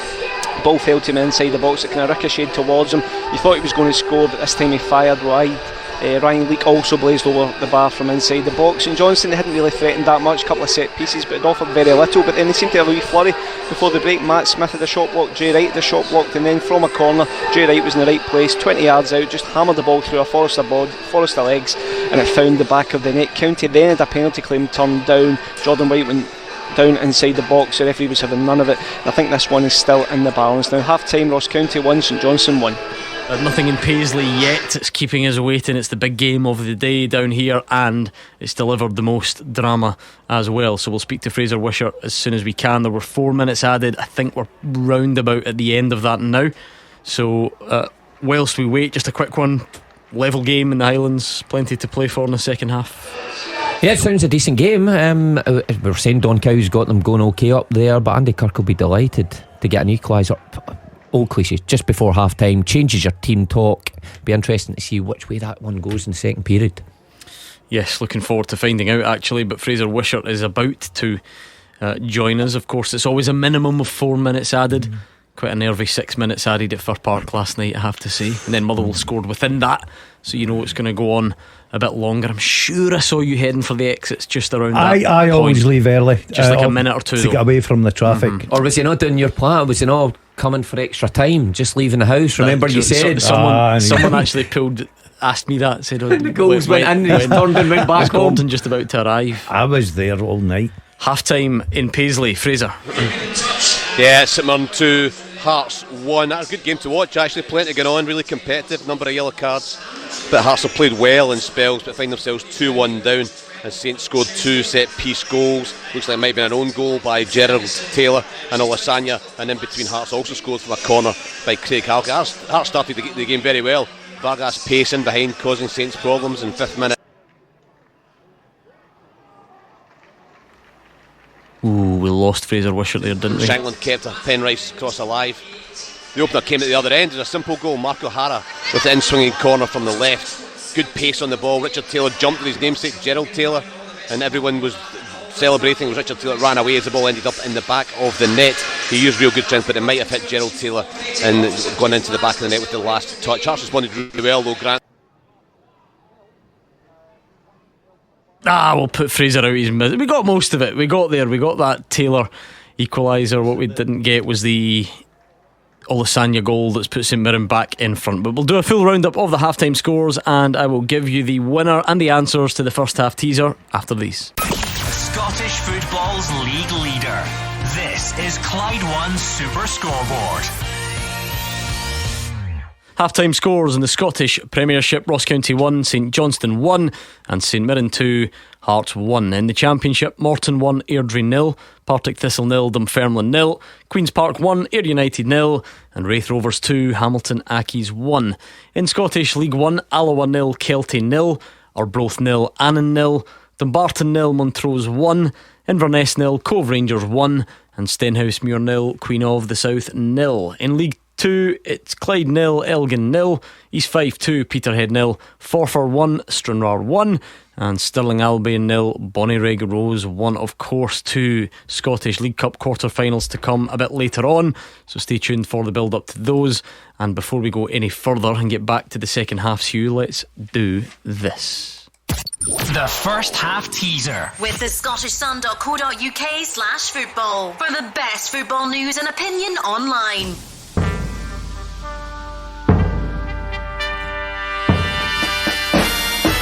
The question we asked was, since 2012, 7 Swedish players have played for Rangers or Celtic. Can you name them? They were for Rangers, Philippe Hollander, Mervyn Cilic, and for Celtic, Gustav Lagerbielke, Carl Starfelt, John Guidetti, Mikael Lustig, and the 7th was Daniel Mostorovic. Well done if you got them all right. The man who bullied Mark Wilson out of his seat in the dressing room because he was too scared to ask him to move over It is Daniel Mistorovic. Big legs he had. Just used to sit and spread his legs, and Mark Wilson used to sit cowering in the corner. There we go. Well done, loads of you got it right. Derek FM in third, Wee Scooch in second, and Matondo the winner, the gold medalist. The second halves are coming up next. Clyde One Super Scoreboard Podcast with Lookers Audi. The fully electric Q4 is now available on Motability. Discover it today. At Barclays, we're here for every goal. We're here for the Premier League and the Barclays Women's Super League. We're here for the football chants and for giving more girls a chance. We're here for the grassroots and all the muddy boots. From schools to stadiums, we're here for it all. Barclays, here for every goal. Meet Sage Copilot, your new AI productivity assistant that understands natural language so you can get straight to what you need. Copilot, draft emails to chase unpaid invoices. So, if you're a baker, like Diana, it could mean spending more time on what really matters. That's more carrot cake she can bake. Small businesses could save 4 days a month on financial admin. Search Sage Copilot to get early access today. Sage, helping business flow. At Barclays, we're here for every goal. We're here for the Premier League and the Barclays Women's Super League. We're here for the football chants and for giving more girls a chance. We're here for the grassroots and all the muddy boots. From schools to stadiums, we're here for it all. Barclays, here for every goal. Crime Monthly presents Evil Uncovered is the brand new podcast that leads you into the darkest corners of the human mind. From the makers of the best-selling UK true crime magazine, each episode delves into 3 chilling cases, including cult leaders with deeply sinister motives, notorious roadside abductions, and dangerous deceits that led to murder. Embark on a journey through 24 tales of real-life terror that shocked the world. Evil Uncovered. Follow us wherever you get your podcasts. Clyde One Super Scoreboard Podcast with Lookers Audi. Book a test drive for the fully electric range today. Head online for details.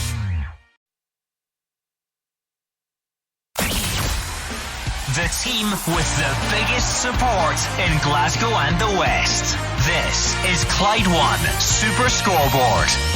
Second half's just about getting underway. David Friel's already up and running for Ross County against St Johnstone. Fraser Wishart still, I would imagine, enjoying the break there in Paisley. Yeah, he's still having his technical difficulties, isn't he? But that, Hugh, we gave that the build up because it deserved it. It's a huge game anyway, I think particularly for Hearts, and it's going the way of the home side so far. How big a team talk is this one, do you think, for Stephen Naismith? Huge, without question, huge. If the scoreline at present is the final result, he's under immense pressure. There can be no other consequence of losing an 8th game in a row. Hearts have got Europe coming up. They are one of the most underprepared teams going into Europe I've ever seen. Their domestic form is horrendous. So, in order to kickstart any kind of comeback this season, they've got to do something about this in Paisley today. Even a draw now, you would have to settle for that. A win would be a real story for them because they've come back, looked adversity in the face and did something about it in the second half. That would be a big story for them. But if they lose, it's pressure time. I agree. I think he's under immense pressure. It's going to be an interesting second half at, obviously with St Mirren, and they'll fancy it. They're at home. Stephen Robinson's got them well organised, and Hearts give up goals quite easily, so it's going to be a very difficult afternoon for Hearts to get back in this game. See, when you're at that stage, Mark, and we don't know if it is that stage, but when, you know, I think there's a feeling in the dressing room at half time that, you know, you're staring at 45 minutes away from a real, you know, bad fan backlash at best, or managerial change at worst, whatever it may be. Do you get that as a player when you're in a dressing room at half time? Yeah, and I think even more so now, with social media, and the players will be well aware of what's been said, the position that they're in, how disappointing they've been. So you can look at it two ways. You can look at it that the players have got immense pressure on their shoulders as well, but you can put it that they understand the job in front of them for this 45 minutes to really turn their season around. You cannot give teams 6 games of a start and expect to finish third, because that's where Hearts expect to finish. So it's a big 45 minutes, not only for Stephen Naismith, but for the players he's brought to the club as well to perform, because we all agree in here they are all good players. It's a good squad, but they need to start showing it quickly. Okay, let's get these second halves up and running then. Clyde One Super Scoreboard Goal Flashes with M&D Green Pharmacy. Get your essential medicines and vaccines before you head off on holiday. So big second 45 in Paisley, big second 45 everywhere, but understandably we've got quite a focus on that one, what it means for Hearts if they can't get over the line here. St Mirren in the driving seat as things stand. Michael O'Neill's there, interestingly, because of course Caelan Boyd-Munce, Oisin Smith, Liam Boyce, they're both on the bench. Those would be the Northern Irish players on show. There always is a big link really between the Scottish Premiership and the Northern Ireland national team. Or maybe he'd chuck it and go to Hearts. Maybe he's here watching Lives in Edinburgh, or used to? No, he still does. Lives in Edinburgh. Yeah, just started a rumour. You have. Stephen Naismith sends you his regards. I wonder if Steve Clarke's at Fulham Newcastle trying to convince Harvey Barnes again, because he's scored, he's in good form this season, still sort of an international limbo. Yeah, wouldn't mind it. Of course. But surely if he was going to come and join us, it would have been in the summer, or the longer time goes on without the England call up, then he wants to play in the national football. He's not getting a call up for it. He's got too many ahead of him, so realise that sooner rather than later. Could have been at the hurry up, Harvey, get your finger out. Gerald Taylor's gone off, taking a few knocks. Daniel Oyegoke has come on for Hearts. Change for St Mirren as well, Scott Tanzer replacing Jayden Brown, so sort of like for the Saints, and like for like, I guess, for Hearts as well. It's a huge 45 minutes, Gordon. It really is. But as I say, Tony Bloom's in the background. There's a £10 million windfall there for Hearts if the talks that are ongoing can be mutually agreed. But he wants to know who's in charge of the team. Will the team get better? Do they have the potential to get better? So again, it's a massive 45 minutes for Stephen Naismith. They've got to show that they can turn this corner. Let's do this, Hugh Keevins. Well, this is a paid advert from BetterHelp. The kids have gone back to school recently, but how about going back to school for yourself? As we get older, we sometimes lose that childlike curiosity, don't we? Are there things you've always wanted to learn but just never got round to it? Maybe learning a new language. I've been on that recently, a 200-day streak on Duolingo Spanish, I'll have you know. Maybe you want to become a keen gardener, pick up a musical instrument. I'd love to do that, but not got a musical bone in my body. Well, therapy can help you reconnect with your sense of wonder, because your back to school era can come at any age, and that's where BetterHelp could benefit you. With almost 5,000 therapists in the UK already, BetterHelp can provide access to mental health professionals with a variety of expertise. Rediscover your curiosity with BetterHelp. Visit betterhelp.com/SSB today to get 10% off your first month. That's betterhelp.com/SSB. At Barclays, we're here for every goal. We're here for the Premier League and the Barclays Women's Super League. We're here for the football chants and for giving more girls a chance. We're here for the grassroots and all the muddy boots. From schools to stadiums, we're here for it all. Barclays, here for every goal. Meet Sage Copilot, your new AI productivity assistant, helping you add even more value to clients. Copilot, create a 6-month forecast to share with my client. So, if you're an accountant like Charlotte, it could mean spending more time on what matters most, like more face-to-face meetings with clients. Latte for you, Americano for me. Ah, lovely. Accountants could save 3 days a month on admin. Search Sage Copilot to get early access today. Sage, helping business flow. The second half teaser. With the scottishsun.co.uk/football for the best football news and opinion online.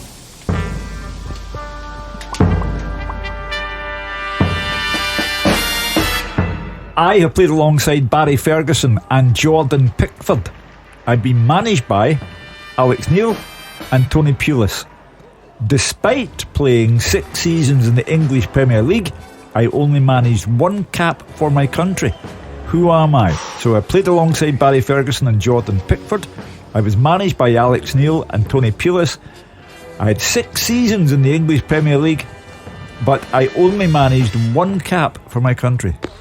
What a question. What a question that is, I have to say. Get your guesses in at Clyde SSB. It is a race, so you need to get one name down, tweet it over at Clyde SSB, and then beat everyone else to it. That is the aim of the game there. Even Gordon Dale's shaking his head, and he thinks of himself as being a bit of an expert on the second half teaser. So we'll see how you go. Reece Armstrong has been sent off for Airdrie, the second bookable offence, so their day is going from bad to worse. Trailing, not enjoying a good run of form, and now down to 10 men.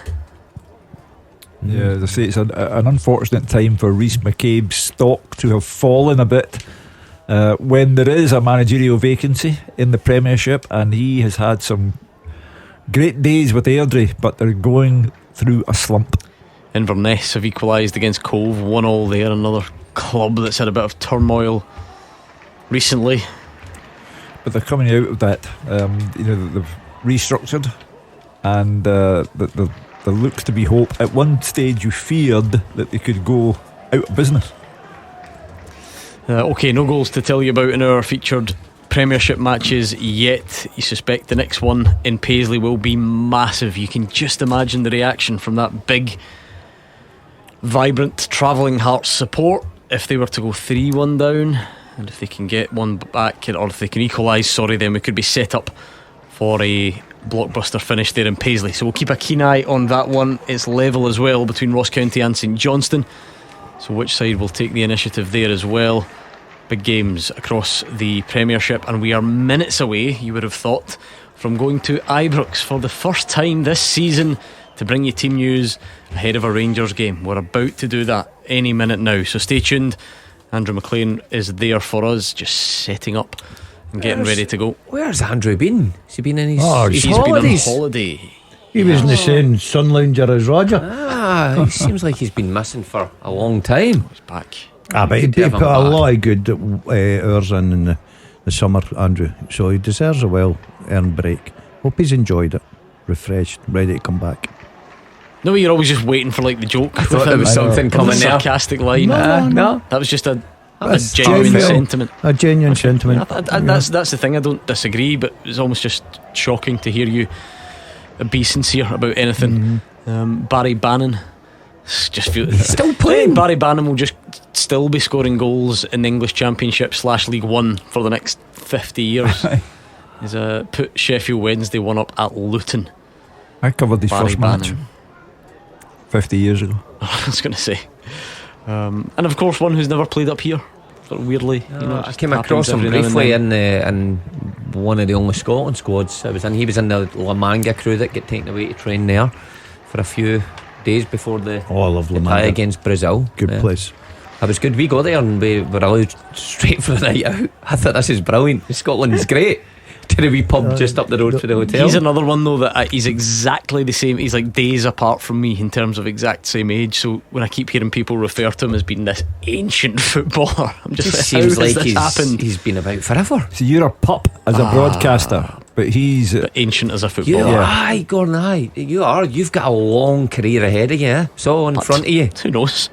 Might be over but listen, next week. It's not like footballers. You've got to 30 plus and then you're on borrowed time. You've got it all. Hey, look at the guy standing to my right. You mean to tell me I could still be doing this when I'm 50? Aye. Oh, jeez, there's a thought. Imagine that. What age will you be, Hugh, when he's 50? I don't think we'll need to worry about him.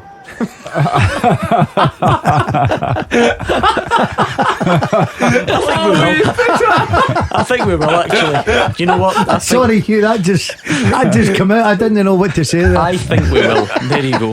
I think we will. I think if somebody's going to reach 150, it's this guy for sure.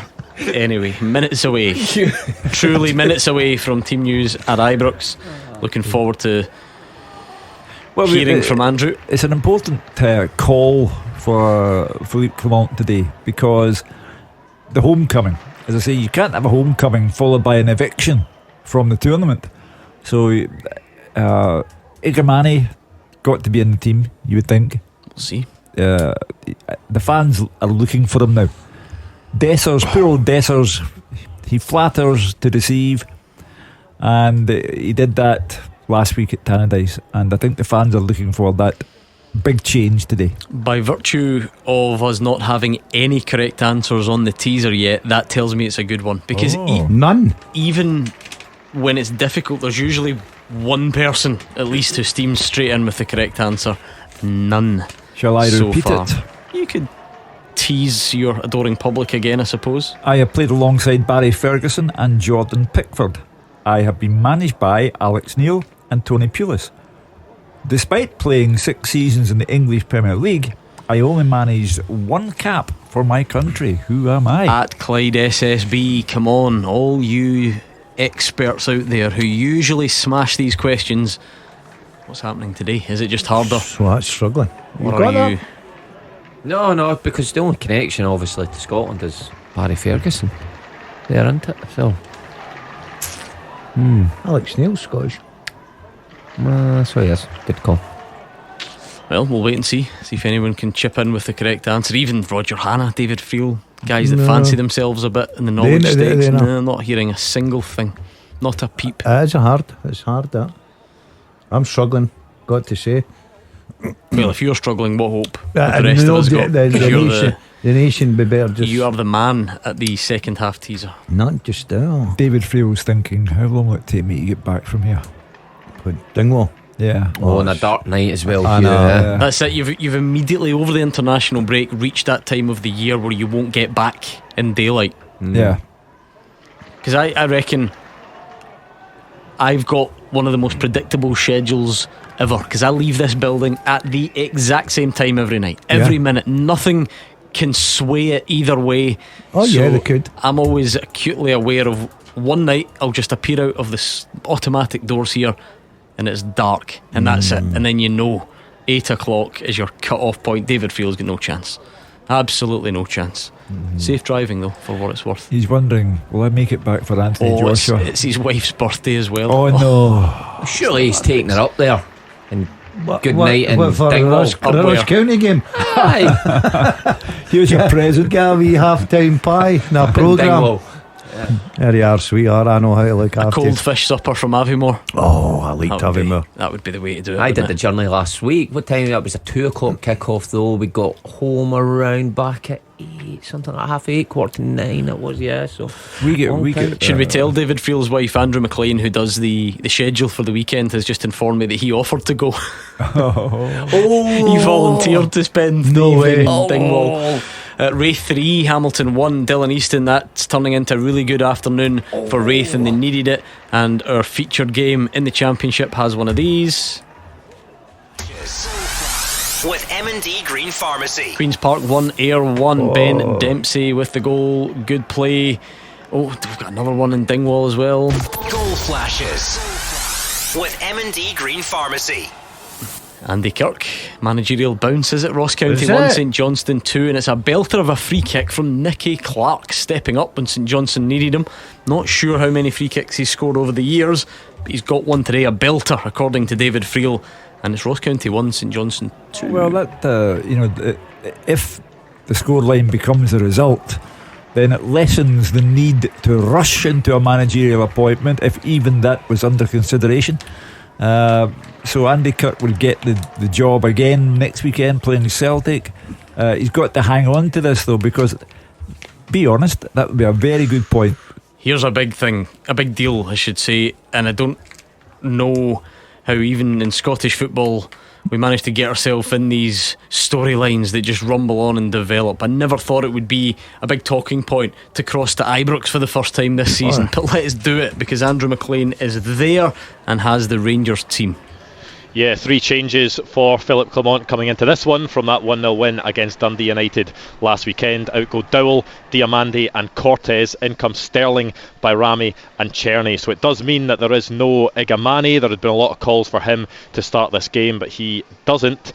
And the Rangers team is as follows: Jack Butland in goal for Rangers today. The back 4, James Tavernier, John Souttar, Robin Proper and Jeff Day. The 2 holding midfielders are Connor Barron and Dujon Sterling. It will then be Václav Czerny, Tom Lawrence and Nedim Bayrami in behind the sole striker Cyril Dessers. The substitutes for Rangers today: Kelly, Cortez, Diamandi, Dowell, Casemiro, Balogun, Igamani, Raskin and McCausland. I'll get the Dundee team to you shortly. And of course, you're back at Ibrox, Andrew McLean. It's taken to the 21st of September, but the works in the Copeland stand, which will be to your right, are pretty much completed. The bottom tier is open, the top tier is closed, is that right? And it's all to do really with those improvements that were made to disabled facilities up the back of the stand, or up the back of the bottom tier, with delays in shipments from Asia and all that sort of stuff. But you're back. Yeah, the old disabled facilities, the accessibility used to be directly in front of where I sit down in the bottom tier of the main stand. Really not the best place for those facilities at all. Not a great view. You would get hit by the weather conditions as well being down there, so Rangers wanted to improve that. That's why they undertook this work. As you say, it was a pretty long delay. There was the 3 shipments of steel that eventually came. The work got done relatively quickly by the time they arrived, but looking at it now, it certainly looks externally all complete. There are sort of new boxes in between the 2 tiers. There's a sort of cantilever bit that almost hangs over the top stand, which isn't open today, as you mentioned. So Ibrox is mainly open for today, but the back of the Copeland Road stand, Rangers will need to wait, and we'll find out the information to see exactly when that will be open. I know there has been a bit of chat from Hibs about the fact that they visit here next weekend. They don't know whether they're going to get away tickets for the game or not. The discussions haven't been completed on that. I'm sure they will do during the week. But yeah, Rangers fans, I'm sure will be glad to be back in here, because it has seemed to be one of those seasons for Rangers where just one thing goes wrong and then the next thing goes wrong as well. You look at the dropping points to Hearts on the opening day of the season, that loss to Celtic at Celtic Park, not getting through the Champions League qualifiers as well. There's been the whole Ibrox debacle as well. So they did get 3 points against Dundee United last weekend. Maybe not the real convincing display, though, that Rangers fans would have wanted. They really need to kick their season into gear. They'll be hoping that will coincide today with a return to Ibrox. I did see they were still trying to sell tickets this morning on the club's Twitter feed, so it doesn't look as if it will be a complete sellout. Maybe surprising when there is a big part of the stadium that won't be in use today, but maybe that is just tells you a bit about the feeling amongst supporters and how they're feeling towards the team at the moment. The players will definitely be wanting to go out and try and change that this afternoon. Yeah, it's like a soft return in that regard, isn't it, Andrew? Because it's not a league game, it's not on season tickets. Half of that stand is closed anyway. So do you think we'll still see, though, that sort of like enthusiasm, a kind of an acknowledgement that this is a return to Ibrox, albeit on reduced numbers? Yeah, I think definitely. You look at the support that was at the game against Dundee United that I covered last weekend. The supporters turned out in their numbers. They got 2 stands at Tannadice. They were there, they had their flags, they were in full voice for the full 90 minutes. So there will be a big support from the people that turn out today, and it's about the players out there just trying to inspire this crowd, show them that things are on the up. They've seen maybe some things from last weekend. The performance from Hamza Igamani was one that Rangers fans have latched onto. I think a lot of them would have wanted to see him play in this game. Certainly from the start you'd expect he'll come off the bench, but Nedim Bayrami coming in from the start, of course a bit of money was spent on him, a player who scored at Euro 2024, a player who has spent a few seasons in Serie A, so they'll be hoping that this can be the start of a real upwards trajectory this season if they can see what they're hoping for on the pitch today. And as you say, it is a cup game, so a big chance for Rangers to get their way to Hampden and try and get a step closer to retaining the League Cup. Well, people have everyday lives as well as football lives, and a 5:30 kick-off on a Saturday evening, is not to everyone's liking, and as you said, Gordon, it's not on the season ticket book. But however many thousands turn up, and it will be a more than healthy crowd, they will be demanding of Rangers. Dessers will again come under scrutiny. Igamani was wanted by supporters, but Clement always follows his own judgment, and I think he's picked a very strong team there. Surprised he's not playing, Hugh, because I thought he made a very good impression when he came on against Dundee United. Clement's not interested in pandering to people. You know, he'll pick the team, not who the supporters want to be in the team. I know, but I know that, and I think that if he was playing today, it wouldn't be a case of the supporters wanted him, so I played him. It was a case of when he come on, he really lit up the game for me. Yeah. He had a lot of lovely touches, set up Tom Lawrence for a good effort. He probably should have done better. I think he said again yesterday that he's not not ready for 90 minutes, and the player knows this. So he's quite But to be fair, players don't, even if you start the game, you rarely play 90 minutes if you're an attacker anyway, Mark. So still maybe Rangers fans going along tonight, and you can tweet us, by the way, or call us in a little while to agree or disagree. Maybe would be of the view of, well, why not just start him then and take him off after 60 minutes? I would say so. I can understand that argument. We've all been there where people and managers don't think you're really match fit to get through. But you're right, why not start? You've got 5 subs to use, so take him off at any time. Let the boy start a game. He looks like he's full of promise. Rangers fans like what they've saw. But interesting to see the other changes. Barami and Czerny coming back in. Sterling into the midfield. Yeah, it's well, interesting, isn't it? Because Czerny was ill last week, so he was kind of bound to come back in. Diomandi's been like a kind of first pick. You know, Sterling's been the one that's missed out at times. So Sterling's in there, Gordon. I wonder how much of this is Tom Lawrence's performance last week, and then he kind of has to stay in because of that. Because I think for most Rangers fans, it feels like their idea of a strongest 11 would be that Barami plays that central one, that 10, and then it would be, you know, Czerny and Cortez either side. But probably a nod to the fact that Cortez didn't maybe pull up any trees last week. Tom Lawrence did, so keep him in, play Barami off the left and see how it goes. Yeah, I think Tom Lawrence deserves his starting place today, Gordon. I thought he was very good last week. Got a terrific goal, got them off to a good start at Tannadice. Probably should have added to his tally. I thought he got into good positions. Diamandi for me has not had a very good start to the season. I think he's been poor. I'm not surprised with that decision. Sterling can get in there with Barron just anchor the middle of the park, and they'll hope to dominate that bit this afternoon. So it'll be interesting. So they've got to create chances. Dessers is looking to get back scoring again, so it'll be interesting to see how they perform. But Igamani to me looks a very decent player, and I'll be interested to see how he does when it comes on. Andrew McLean, you've got the Dundee team, is that right?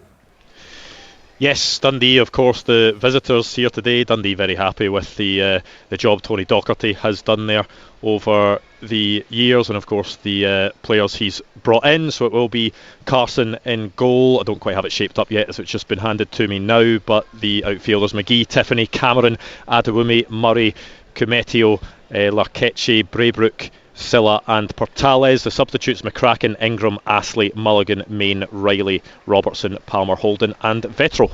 Dundee going for the League Cup goalkeepers, are they? John McCracken's been number 1, hasn't he, Andrew, this season? Trevor Carson, who's very, very good for what it's worth, or has been, he gets the nod in goal today.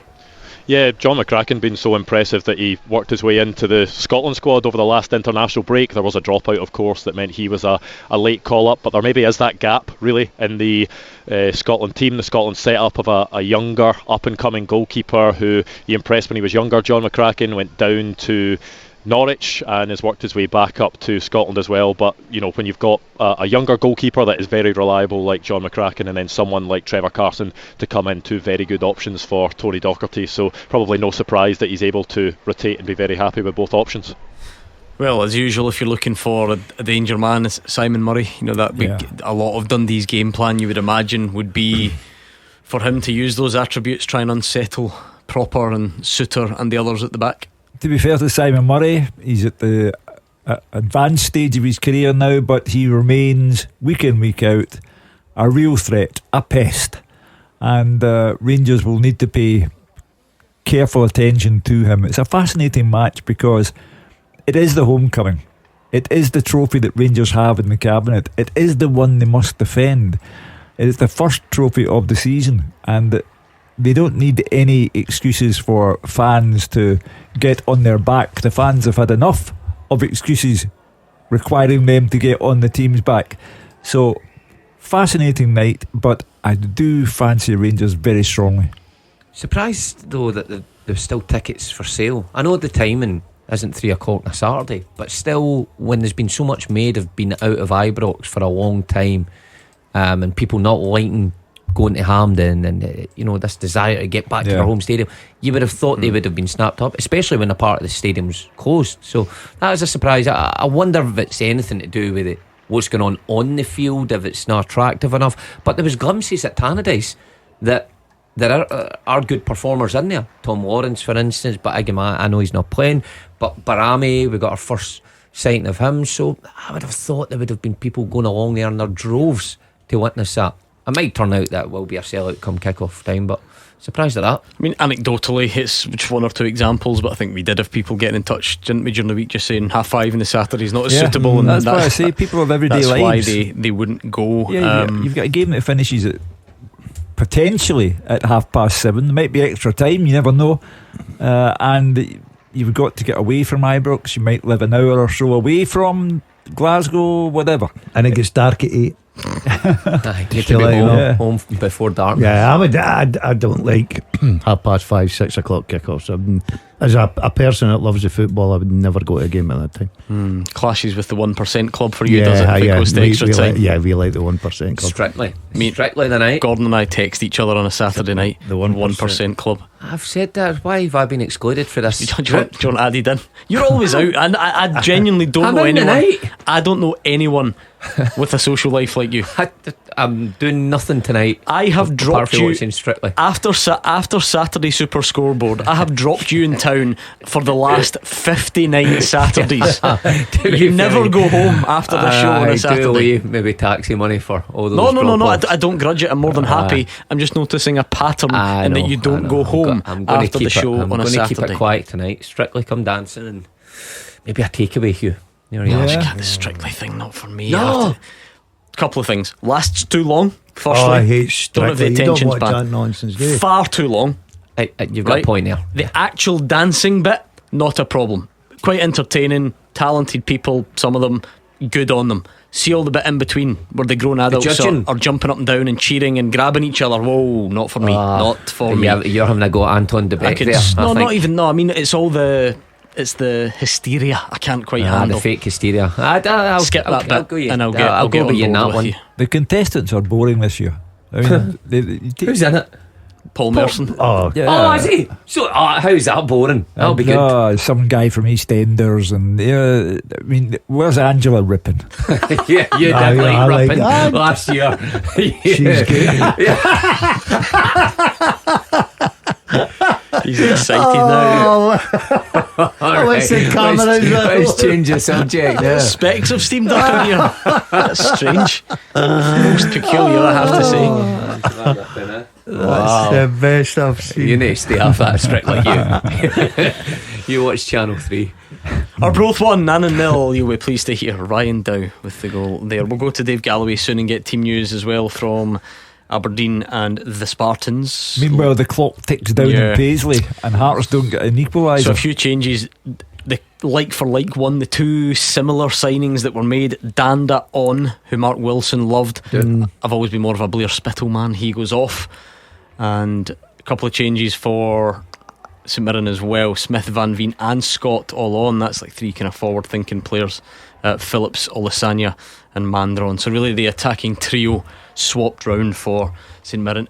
Are you surprised it's been so quiet? Hearts I've not been neglecting it. There's been very little to tell you. So fair enough if Hearts can't find a way back, but you think they would make a good fist of it at least, given the need. Last season there was a major factor in Hearts' favour.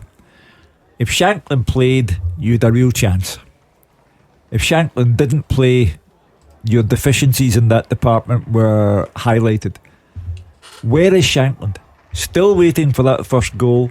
The clock is ticking and Hearts need a saviour to pop up from somewhere. It used to be Shankland was the go-to saviour. That's a sorry state to be in, Hugh, though. Yeah. You know, in fairness to Shankland, he needs his teammates to chip in if he's off form, which he is. It's a difficult one, isn't it? Because when you watch them, it's not like they're creating loads of chances for him and he's missing them. Yeah. They're not. He can barely remember many chances. Having said that, last season, was there a punching above the weight element of he did seem to carve out stuff himself? He scored some last season, unbelievable goals. But can you expect someone to keep doing that? You know, where's the... I think blame's an unfair word, because don't need to be that extreme about it, but how would you assess it, Gordon, when the striker's not getting loads of chances created by his teammates, but has shown in the past that he can probably make some himself as well? But the opposition would have been working that. They knew how good he was last year, Gordon, so they'll be looking to, you know, counter that against him. He just needs a goal. Look, I've been in the position as a centre forward when you start a new season and you go down 3, 4, 5 games and you're not scoring a goal. It gets to you. There's absolutely no doubt about it. It gets to you. You just need that first one, and then it's like buses. They all come along at once. Remind us of your teaser, Hugh. It's one of the toughest we've had all season, I reckon. I have played alongside Barry Ferguson and Jordan Pickford. I have been managed by Alex Neil and Tony Pulis. Despite playing 6 seasons in the English Premier League, I only managed 1 cap for my country. Who am I? Mark Hampson and Ali Walker both think it is Jack Butland, but it's not. Super Mick thinks it might be Ross Wallace. No. Big Doc, Matt Elliott. Matt Elliott, no. He'd have more than one Scotland cap. Oh, yeah. Snipes has gone for Graham Dorrans, who will also have more than one Scotland cap, I think. David Laughlin, England cap, this guy. Brilliant goalkeeper up here. John Ruddy. No. And Gavin thinks it might be James Beattie.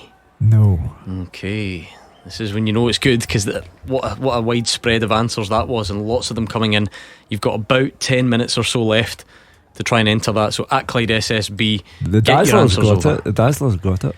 Slow by your usual standards. I struggled. I think it's an unbelievable shout. I think from you. any correct answer is good. I really struggled with that. Unbelievable shout.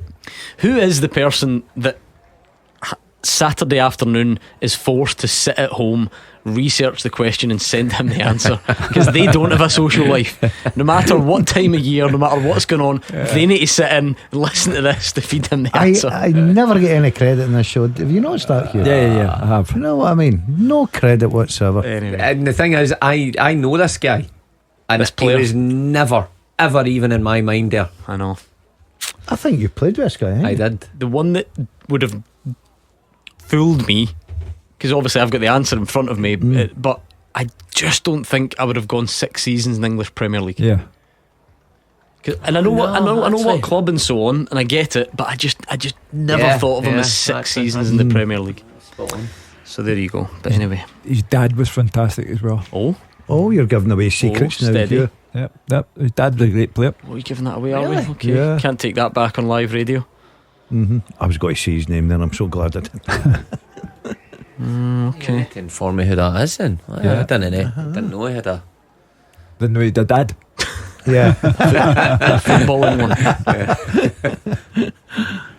one. Or both. Getting a result today for once. They have been struggling of recent years. The co-managers are both 2-0. Gavin O'Reilly, Colin Hamilton and David Gold, isn't Yep, it? The that's right. co-managers there are both Stirling Albion 0, Bonnie Rigrose 2, Bradley Barrett on 79 minutes. We're not getting much for your team, Mark, for Hill. Who? For Hill, for We've thrills. not heard. Yeah, that's a We've had 0-0. nothing here. 0-0. Disappointing. Be doing with Well, something, really, shouldn't they? Well, it's been quiet at a lot of grounds today, even the second period at St Mirren at Yeah, I the thought Smizer there'd been Stadium. more goals, yeah. 100% with you in that one. And Queen's Park, Ayr United, Hampden, poised. But a big crowd there. I think Thistle fans won't take a point there, won't go down well, will it? No, it's been a And I know, because I know Dunfermline got that good win against Wraith Rovers last week, Mark, but that just goes down as a winnable fixture. Yeah, I think, being honest, I think the home form, if you look at that, you know, you always look to win your home games. That's stating the obvious, of course, but I just think some of the performances maybe just haven't been there in the early stages this season. It was a decent point, by the way, last week against Ayr United, especially after going down 1-0. But you need to win your home games, especially against teams like Dunfermline, if you're going to be at the top end of the table come the end of the season. Andy Kirk has subbed his son off, but he did well, worked really hard for St Johnstone today. And off he goes to be replaced by Josh McPake. So a good game that in the Highlands, because it could be a big win for St Johnstone. Yeah, big feather in Andy Kirk's cap, as I say. That it takes the heat out of the managerial situation. It allows Andy to look forward to the Celtic match. It allows the club to take their time over the next permanent appointment. But they have to hold on to that 2-1 lead for the next 10 minutes. Oh, it's never good when this starts. The Hearts fans, boo. Some of them, Naismith, get in there and clean out your office, please. Yeah, that's the beginning of the end when that starts. I've been in those shoes. Yeah. It's not nice. What do you think? What are you thinking when you're hearing that? I'm thinking, oh no, just blow the whistle. Get me a compensation payout. Let me see what I've got left in the contract. You would be. You'd be tallying up the months, wouldn't you? All day long. Many months. Mate, I get sacked once with Raith Rovers with a 3-year deal. It was the best sacking I've ever had in my life.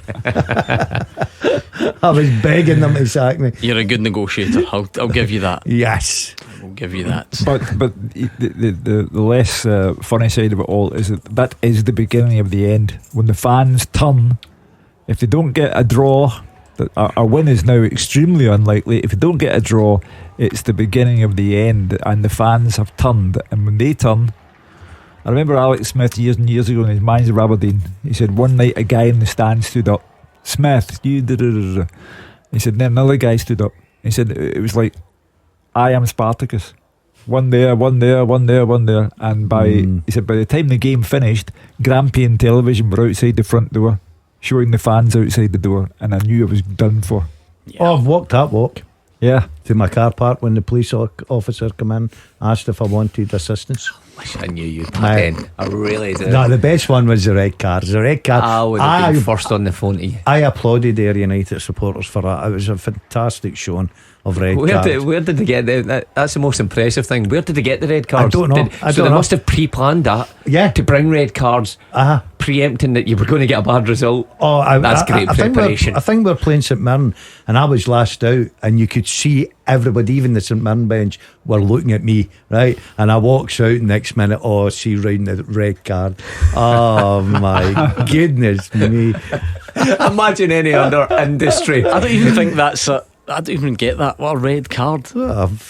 You're off. That's not this. It's not the same. I'm struggling with that. The white handkerchief. They did sing a few songs that day. I don't like I think we the red were lucky. card. Sorry, your fans. I don't think that makes sense. We were lucky because we ended up, I think we got a draw, and then obviously the rest is history when I lead my team out of cup finals with a baggy suit. With a baggy suit. Anyway, I don't know what stage we're at with Stephen Naismith, but I know some Hearts fans, and always away support, you get that sort of hardcore element as well, so it would be a bit more hard to please there perhaps, but some of them not too happy with what they're witnessing. Cracking game at your old stomping ground. Wraith 3, Hamilton 2. Connor Smith on 79 minutes. It's another free kick to St Johnstone. It's another Nicky Clark effort. Goal flashes with M&D Green Pharmacy. Perth buses, is that a thing? Nicky Clark has banged in his second free kick of the day. Unbelievable.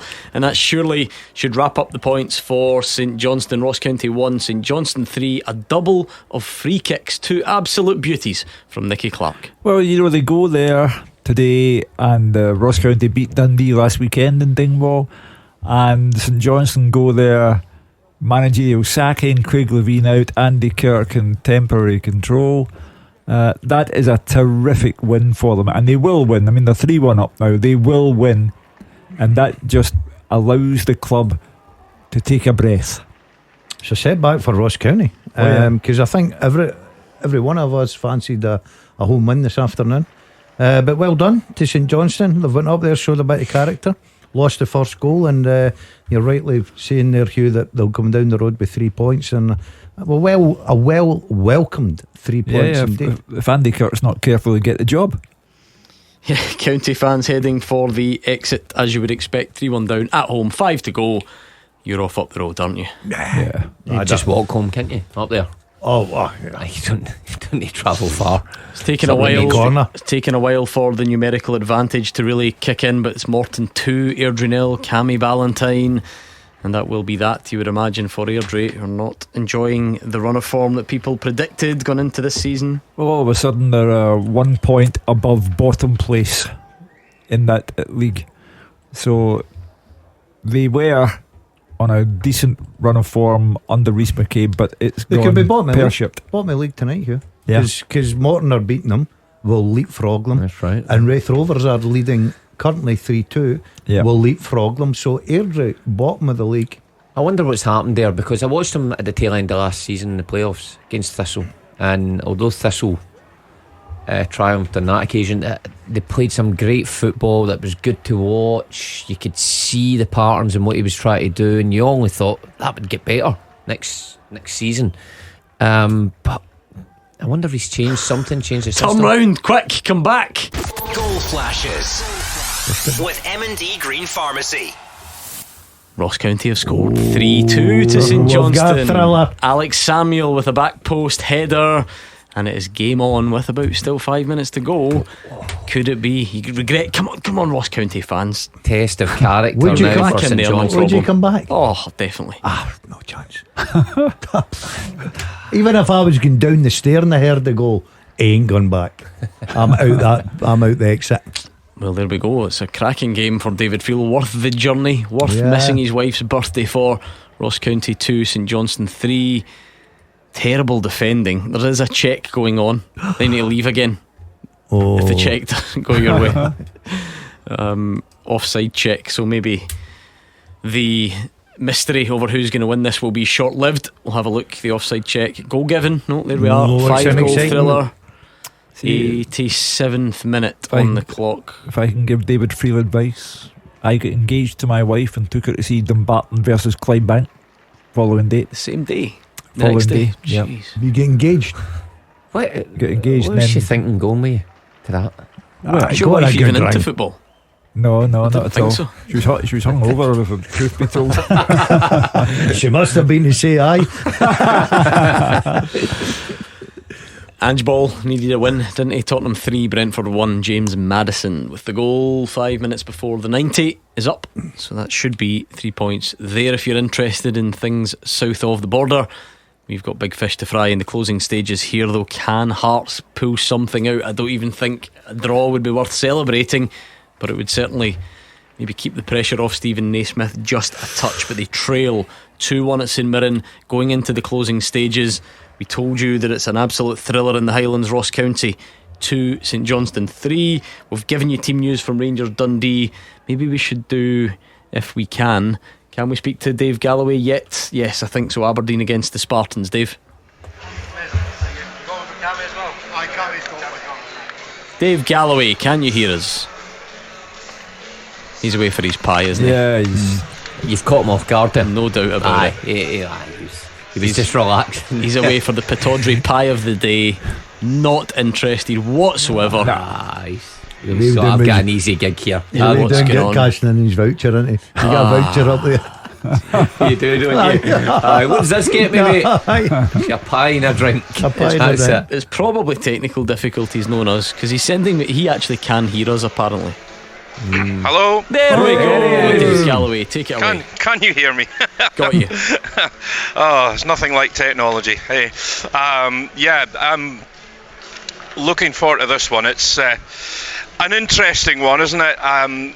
With a David versus Goliath theme to it. Aberdeen obviously very strong favourites to win their 11th game in a row, Gordon, and see off League 2 Spartans, but the visitors are through to the League Cup quarter-finals on merit, having beaten top flight Ross County to get to this stage.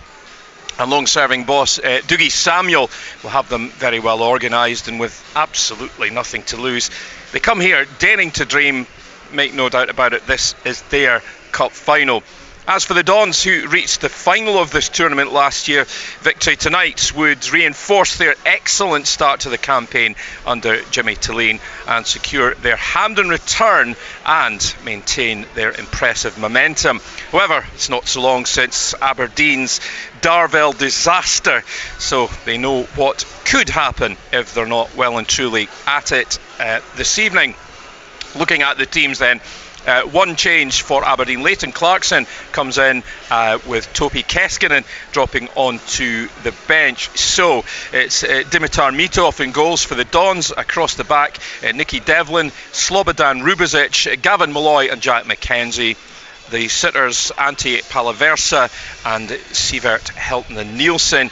Then it's Leighton Clarkson, Papi Gay and Jamie McGrath behind Kevin Nisbet, who leads the line. The subs for the Dons, Doohan, Shinnie, McGarry, Bissowin, Sockler, Morris, Milne, McDonald and Keskinen. As for Spartans, a few changes for them. 4, Callum Booth, Kevin Waugh, Jamie Dishington and Cammy Russell are in for Kieran Watson, Danny Denham, Rory Whittaker and Brogan Walls. So Blair Carswell in goals, a back 4 of Kevin Waugh, Airtoon Sonker, Paul Watson and Callum Booth. Midfield, Jamie Dishington, James Cragen, Lewis Hunter and Bradley White. Up top, Spartans today have Blair Henderson and Cammy Russell. The subs, Meek, Kieran Watson, Scott, Ritchie, Denham, Lamont, Walls, Whittaker and Stowe. And your match referee is Ross Hardy. There is no VAR here today. There we go, looking forward to that one as well. The biggest gap, if you like, in levels between any of the quarter-final opponents, certainly Aberdeen and the Spartans. Lawrence Shankland has been booked for dissent in Paisley. It is not going well for Hearts. They're heading for another defeat. It's a 5-goal thriller in the Highlands, but there are 9 minutes added on. David Friel is going to miss his wife's next birthday at this rate, so we'll see how we go there. Let's clear room for any late drama, Hugh, with this. The second half teaser with the scottishsun.co.uk/football for the best football news and opinion online.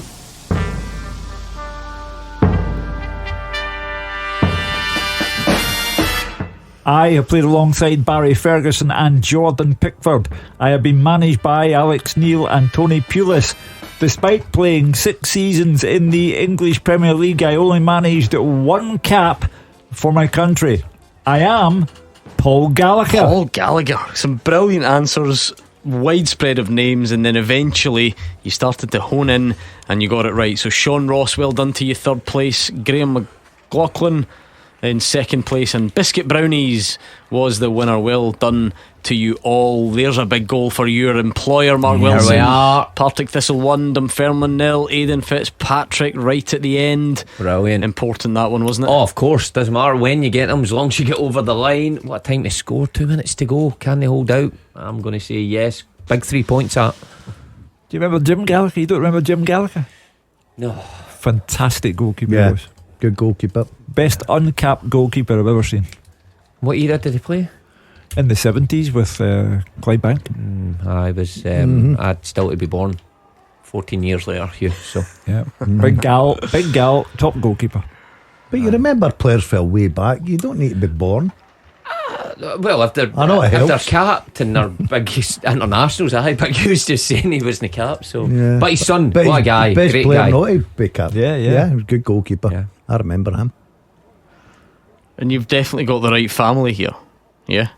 Paul Gallagher, who's now goalkeeping coach. No, that's the mistake I thought you lot had made. I know Jim Gallagher, that Jim Gallagher. I'm speaking about Paul Gallagher, who played for Blackburn. You know the actual answer to your teaser, Stoke. the guy that spent 6 years in the English Premier League. That's what I'm thinking, because Paul Gallagher. You did the same. No, I was just saying Jim Gallagher. I know you were going, oh yeah, his dad was some player. I know that Jim Gallagher. But Paul Gallagher, he spoke with an English accent because he was brought up in England, and you know. Who did they play for? Blackburn, Stoke, Preston. Yeah, rubbish. Doesn't even know who the answer to his own teaser is. Great ability, Paul Gallagher. There we go. Player. 4 minutes added in Paisley. Can Hearts muster something? St Johnstone are now holding on into that 9 additional minutes. 3-2 up. and we'll see how that one ends. Do we have late drama at either of those? Are we getting another goal? None of them? None. Done and dusted. Claims for a county penalty. Oh no. It's just claims at this stage. But of course VAR, because that's a Premiership game.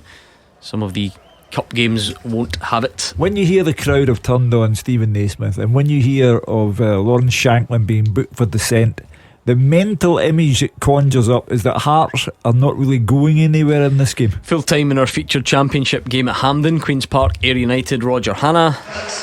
Yes, finished Queen's Park 1, Ayr United 1. The Honest Men back to the top of the championship table tonight. They fell behind in the first half, 35 minutes. A corner on the left hand side swung to the back post by Roddy McGregor, and there was the head of the right back, Cammy Carey's first ever goal for the Spiders to give them a deserved half-time lead. Scott Brown clearly not happy at the break. He took off Jake Hasty and Ryan Howley. On came Royce Silla and Ethan Walker, and they were transformed in the second half. They got level after 57 minutes. 17-year-old right back Dylan Watford making great progress down the right hand side into the boxes. Ball diverted into the path of the Ayr skipper Ben Dempsey, and he rifled a left foot shot high past Queen's Park goalkeeper Callum Ferry for the equaliser. Ayr thought they were ahead when substitute Silla crashed a terrific 20-yarder off the underside of Ferry's bar. It came down onto the line, it bounced out. The officials, as all the Ayr players and fans were claiming a goal, the officials waving play on. G. Henderson then had a shot saved at the near post by Ferry as Ayr pushed, and deep into stoppage time it was pinball in the Queen's Park box. The ball just refusing. Let me quickly interrupt you, Roger Hanna, and you know I would only do it for good reason, because we've got one of these. Goal flashes with M&D Green Pharmacy. 3-3 in the Highlands, a 6-goal thriller. We said Ross County looked dead and buried. It was going to be a huge 3 points for managerless St Johnstone. Akil Wright with a header did it last week. He's done it again, and he's made it 3-3. Ross County 3, St Johnstone 3. We'll get the full-time picture, and Roger Hanna will seamlessly pick up where he left off. And that was really all just about it, Gordon. Right at the end of the game, Ayr camped in the Queen's Park box. They just could not get the win or the point. Takes them back above Falkirk at the top of the championship table. But it's what might have been for Scott Brown this afternoon. His finish at Queen's Park, first game back at Hampden. The Spiders won, Ayr United won. Yeah, share of the spoils there. It's going to be a share of the points as well, you would imagine. 97 minutes the time on that Akil Wright header. Picked him out from a free kick. He got up so well for his header last week. Sounds like he's done something similar. And what a game. What a game. I think both teams will be fine with it and when the dust settles, Hugh. But if you're St Johnstone, you're 3-1 up with 5 minutes to go. You think you've done the business. If you are Andy Kirk, the interim manager of St Johnstone, you are feeling as if it's a real kick in the teeth. You at 3-1 were home and hosed, or should have been, and you're thinking about Celtic next week. Now he's thinking what might have been and what happens now to me. Yeah, I think he'll be devastated. He had the 3 points in the palm of his hand. They've just got to see the game out. Obviously, all congratulations to Ross County. They kept going, they kept believing, and they got back into the game, and they'll be delighted with a point. As is, we see Hamilton Ackies will come back for the dead. Yeah, Ray 3, Hamilton 3, Ollie Shaw 94 minutes. But what a kick in the teeth that is, I think, for Andy Kirk. You test your character of your players. Full time in Paisley, Fraser Wishart. It is, and you can tell by the cheers around me. It's St Mirren at 1, St Mirren 2, Hearts 1 in the headlines, an 8th defeat in a row for Hearts in all competitions. Their fans making their views known in the second half as their team struggled to make any impact in that second 45 after what was a decent performance in the first half. All the goals in the action came in the first half, and all from dead balls. 8th minute, 1-0 to St Mirren. Mark O'Hara, an in-swinger, real pace on the ball to the back post. The two Taylors jumped for the ball together. The back post, the ball ended up in the net. It looked like Gerald, perhaps the Hearts player, got the last touch into his own net, but Richard Taylor didn't care. He celebrated as if he had scored as well. 18th minute, a deserved equaliser for Hearts. Great driven corner by Blair Spittle to the near post. Craig Halkett lost Gogic and hit it powerfully into the net. 34 minutes, it was 2-1 to Saints with what turned out to be the winning goal. Gogic in the centre circle launched the ball into the box. Mandron flicked the ball on, and Olasanya was sharp, first to the ball to fire the ball high into the net from 10 yards. Hearts maybe a little unlucky to be behind at the start of the second half. Vargas almost found Shanklin's a driven cross in front of goal, but Saints were still dangerous at the other end. Olasanya sliced a snapshot to his left foot just wide. Phillips, a really good technique to hit a cross shot on the volley across the goal with no takers. Gogic then headed a powerful Boyd Munce corner into the side netting, and the crowd thought it was in. Not much happening in front of either goal for a period. Fans silent except a few boos from Hearts fans, and they were also booing Stephen Naismith as yet another pass went astray. Kevin Van Veen came on as a sub. He flashed a volley across the face of goal. Hearts desperately looking for that equaliser, couldn't create any real chances. In fact, Van Veen came close to adding to the goals. Great skill to slip past Oyugoki, and he dragged his shot a yard wide from 18 yards. Oda came closest on 89 minutes. He flashed a left foot shot from the edge of the box just over the bar, and then in stoppage time sub Richard Idowu almost scored a great run in the box by a few players, and his shot was tipped over by Craig Gordon. St Mirren deserved the win though, you have to say, into the top six, but Hearts' woes continuing. The pressure of course will build on in the manager and the board, with fans really unhappy at full time here. St Mirren 2, Hearts 1. Wow, Hearts fans, what does this all mean? 8 defeats in a row in all competitions. Where does this leave things, especially with the pressure mounting? Sum up your feelings after that, please. But St Mirren fans, you can come on and celebrate the win as well. We're about to open the phone lines on 01419511025. We have given you the full-time story from our 3 featured games actually, so we'll leave it there. We'll invite you once again, for the avoidance of doubt, to give us a call right now. 01419511025. David Friel, I forgot about him, how could I? He's the one with all the action. But of course it's 5 o'clock and I thought we would be done. But that's the beauty of 9 minutes added on. David Friel, have you caught your breath? Just about. Gordon full time, Ross County 3, St Johnstone 3. You said I had pandemonium in Paisley last week. This was more pandemonium. I don't even know where to begin with this one. St Johnstone 3-1 up, 3 minutes of normal time remaining, and end up taking just a point. Nicky Clark's free kick double. I feel so sorry for him. It was outstanding finishing. It put them on the verge of 3 points, and then it all went horribly wrong. A lot of Ross County fans had left the stadium. Alex Samuel then scored in 87 minutes to make it 3-2. And then 7 minutes into the 9 minutes of injury time, free kick to the back post. Akil Wright leapt so well, outstanding header into the far corner to level the game in 97 minutes. As I said, where did he even begin? Ronan Hale had put County ahead in 19 minutes, then Drew Wright equalised in the stroke of half time, 44 minutes, and then Nicky Clark took over. His first free kick was outstanding, curled it into the corner. Then in 84 minutes he bettered that. Again, him and Graham Carey stood over the ball. Nicky Clark took it, bent it into the top corner this time. It looked like St Johnstone were celebrating 3 points. They don't have a manager, obviously. Andy Kirk had stepped up. They'd played well in that second half, but then they just collapsed. They can't really defend crosses into the box, and that's what happened. Across their back post, Alex Samuel on as a sub was unmarked to head in, and then deep into injury time, Andy Kirk was so frustrated that the cheap free kicks were given away. Across their back post, Akil Wright, completely unmarked, but he still had a lot of work to do. He guided it across and into the corner. Heartache for St Johnstone, jubilation for Ross County. What a game, what another brilliant advert for Scottish football. Full time, Ross County 3, St Johnstone 3. What a game. Come on then, 01419511025. How do you look back on today's football? Hearts fans, what is happening? What stage are we at with this losing run? Give us a call right now. St Mirren fans, you'll be happy, I'm absolutely sure of that. What about last night, you Motherwell fans? Into a Hampden semi-final, how does that feel? Few sore heads this morning, I would imagine. Give us a call. Rangers fans, right now you've got 30 minutes. Has Philippe Clement picked the right team? No Igamani from the start. Are you happy with that? Do you understand the team that's been chosen? And how does it feel heading back to Ibrox this evening? Celtic fans, how many changes would you make tomorrow? Who would you swap in? Who would you swap out? Who deserves a chance? What level of rotation would you go for? All of that and more, but we need your help. 01419511025 right now please, and we will speak to you after these. After the action, it's your reaction. 0141 951 1025. Clyde One Super Scoreboard's open line. It's that time on a Saturday where we invite you to come on and let us know what you're thinking, whether it's last night's game, Motherwell fans, how was it? Maybe today's football, Hearts fans, is time running out for the manager or not? St Mirren fans, how important was that win for you? The football still to come this evening. Rangers fans, how does it feel to go back to Ibrox? Has Philippe Clement picked the right team? Or maybe even tomorrow. Celtic fans, how many changes would you make? What would those changes look like? All of that and anything else you think we've missed right now if you can. 01419511025.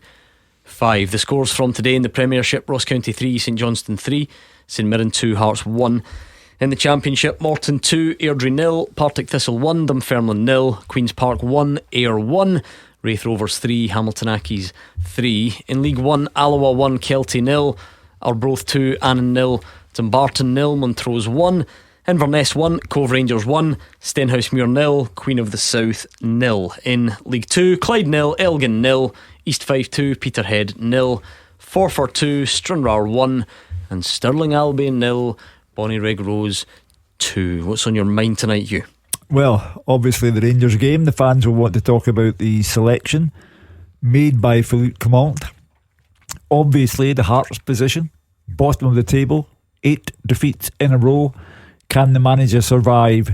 The question for Hearts, I think, is next week they're at home to Ross County. Do they assume that can be the game that Stephen Naismith wins, or do they think tonight we have to make a change and let the new manager start with Ross County, which would not be a bad place to start?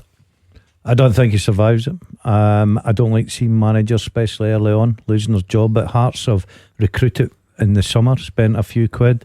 They're a big club. The support demands a lot from the players and the manager. And unfortunately, Stephen Naismith's not producing and sitting bottom of the league. I don't think he survives to next week. I know that you could easily look and think, right, okay, we'll be favourites to beat Ross County, might kick something on.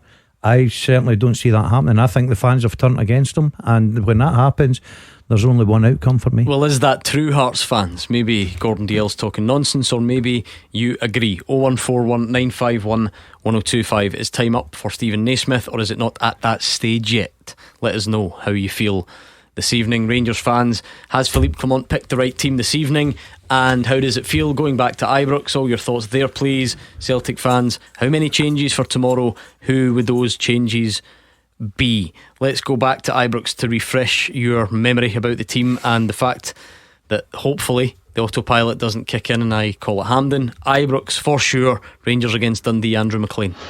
Yeah, Philippe Clement has made 3 changes from that 1-0 win over Dundee United. Dowell, Diamande and Cortez drop out. In comes Sterling, Barami and Cherny. So Jack Butland in goal for Rangers today. The back 4, James Tavernier, John Souttar, Robin Propper and Jeff Day. The 2 holding midfielders, Connor Barron and Dujon Sterling, with Václav Cherny, Tom Lawrence, Nadeem Barami and Cyril Dessers, the front 4. The substitutes: Kelly, Cortez, Diamande, Dowell, Casanwiro, Balogun, Igamani, Raskin and McCausland. For the visitors, Dundee, 3 changes for them as well. 4 changes I think it is actually that they've made from that 2-0 defeat to Ross County. Trevor Carson will start in goal for John McCracken. The back 4, Jordan McGee, Juan Portales, Billy Kumetio and Ziad Larkechi. The midfield 3, Sammy Braybook, Mohamed Silla and Lyle Cameron. Scott Tiffany and Oluwaseun Adewumi are either side of Simon Murray. The substitutes for them today: McCracken, Ingram, Astley, Mulligan, Main, Riley, Robertson, Palmer, Holden and Vetro. And the referee for this one today is a very good question, because I've just been handed the team sheet and it is there up at the top. Chris Graham is the referee. The VAR is Alan Muir. Rangers fans, is that the right team? How does it feel to go back to Ibrox? Jeff is on the phone. Jeff, any grumbles with the team? Looking forward to this tonight? Not really. You've got to think about during the week for Europe. The players I think that he's got on the park tonight are good enough to win the game, or should be good enough to win the game. I'm glad it's back at Ibrox. We're back at Ibrox. The only problem I've got is these late kickoffs. As you said earlier, I've been listening to the show all afternoon. It's travelling, and by the time you get home at night, it's dark. And next week we've got a game against Hibs that's an 8 o'clock kickoff. Now, I understand that TV pays the SPFL, but you've got to think of the fans for travelling at weekends, and plus the fact with some of these late kickoffs you might lose a big support from Ireland who come over quite regularly to all the games. And if it's late kickoffs, sometimes it's impossible to get ferries back and forward. Yeah, I think that's possibly does play a part. The thing is, Hugh, it's not like this is new. We've had different kick-off times for a long time because TV calls the tune, and I know people don't like it. I'm not saying it's an invalid discussion. It just feels like it's been here for a while. It's not going to change. It's not one of the most ridiculous kick-off times I've heard, albeit it's not ideal maybe for some people. So I don't really know where we go with it. It's kind of stuck with it, if you like. I do genuinely think that the 8 o'clock kick-off time for Rangers Hibs is a nonsense on a Sunday night. That one stands alone as a nonsense. But tonight, 5:30, the homecoming to Ibrox, it's not too deadly. But those who are there have to focus on the game. And I repeat, it's the only trophy Rangers have. They cannot lose that trophy, the first of the season to be contested, without there being much unhappiness among the supporters. So they have to get past Dundee and see who they get in the draw. I mean, this draw is going to be fascinating. You'll have Celtic in it, I'm sure. Rangers will be there, Aberdeen and Motherwell. And fascinating because the Jimmy Thielen factor at Pittodrie is now too important to be ignored. He has done a sensational job since coming in and will be a danger to Celtic or to Rangers. Motherwell, with the greatest respect, will be the dark horses. It would be a miracle if Motherwell made the final. I hope you think so. I think if the draw goes for you, I think if you're Motherwell and Aberdeen have still to obviously do the business, but we're expecting them to win the game tonight, especially at home. I'd be looking at semi-final, avoiding the big two. That's what you always do. On Rangers today, Jeff says no real complaints about the team, Gordon. I think they would be minor if any. I know a lot would have wanted to see Igamani maybe instead of Dessers. Diomande can be a bit of a fan's favourite at times, but probably not flying at the moment. So it's not a hugely controversial team selection, is it? No. Maybe just that one issue, maybe Igamani instead of as I said, I think like the rest of the people that witnessed it coming on at Tannadice, I thought the lad looked like he's got something about him. Terrific touches, good vision for a pass as well, and I think the Rangers fans are excited to see him start a game. Obviously the manager feels he's not at that level of fitness yet. Diamandi's not a surprise for me. I think that he's not had a good start to the season. I think his form's not good at this moment in time. Sterling is in there with Barron. I think that's a good partnership as well. Tom Lawrence, I thought, was very good against Dundee United. Made some great runs, scored a good goal. Probably unlucky not to add to that tally.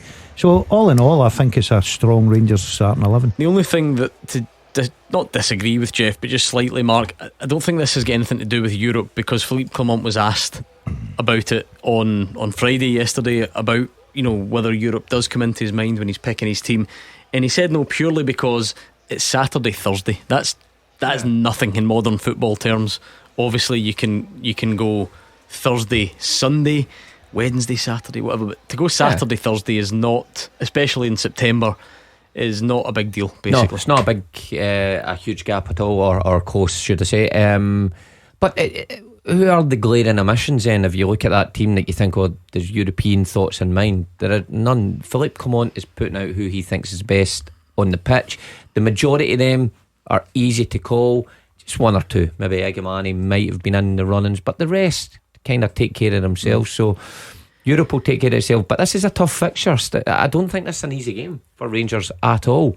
They've showed a bit of upturning form last week at Tannadice, but Dundee are a dangerous opponent and they can cause problems, so they need to get it right this evening, because you touched on it earlier, if they were to go out with everything else that's went on this season, it would be disastrous for Philippe Clement. Jeff, how important do you think the return to Ibrox can be? I think it's going to be a large benefit, but until they get the Copeland Road sorted out, it might not make a bigger difference. But can I make another point as well? If you make it snappy, go on then. Right, it's about Dave King coming back to Ibrox. I think we need a man like him to steady the ship.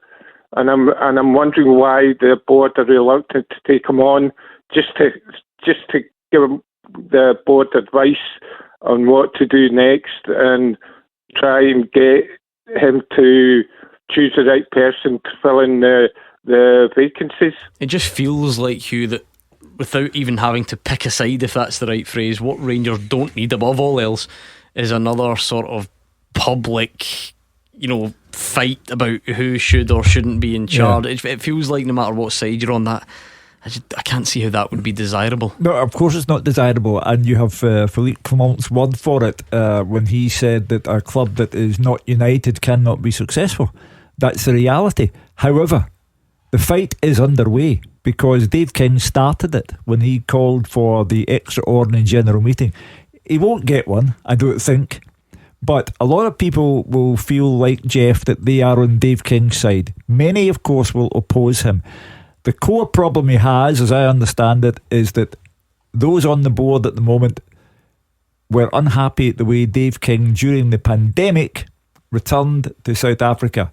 Now, I cannot, on a purely personal level, see that being a problem. He returned to South Africa to ensure that his business stayed in business during a global pandemic. I think if a man protects the There's probably more to it than that, though, you would imagine. Whether that's a grievance for some people, maybe so. But it appears to be a grievance that he went back to South Africa. I can't blame a man for looking after his personal business and trying to ensure it doesn't fold. However, the fight for control at Ibrox is on. Dave King won't go away. It's not in his nature to go away. So it is going on in the background, and therefore the team becomes all important. They cannot make things even worse by having problems on the park while there is an ongoing situation off the park. So that's why tonight's game is so important. It would be horrific for Philippe Clement and Rangers were they to go out to Dundee. Be terrific for Dundee, horrific for Rangers. Scott has tweeted in, and he's quite right. I was going to jump in and I forgot to. So he says, whilst I agree with the guy regards ridiculous timings, it's not Hibs next week at 8 o'clock, it's St Johnstone on the 6th of October. And indeed he is accurate on that one. Thanks to Jeff on 01419511025. Get all your thoughts in, Rangers fans. How does it feel to be preparing for a game at Ibrox? What about that team?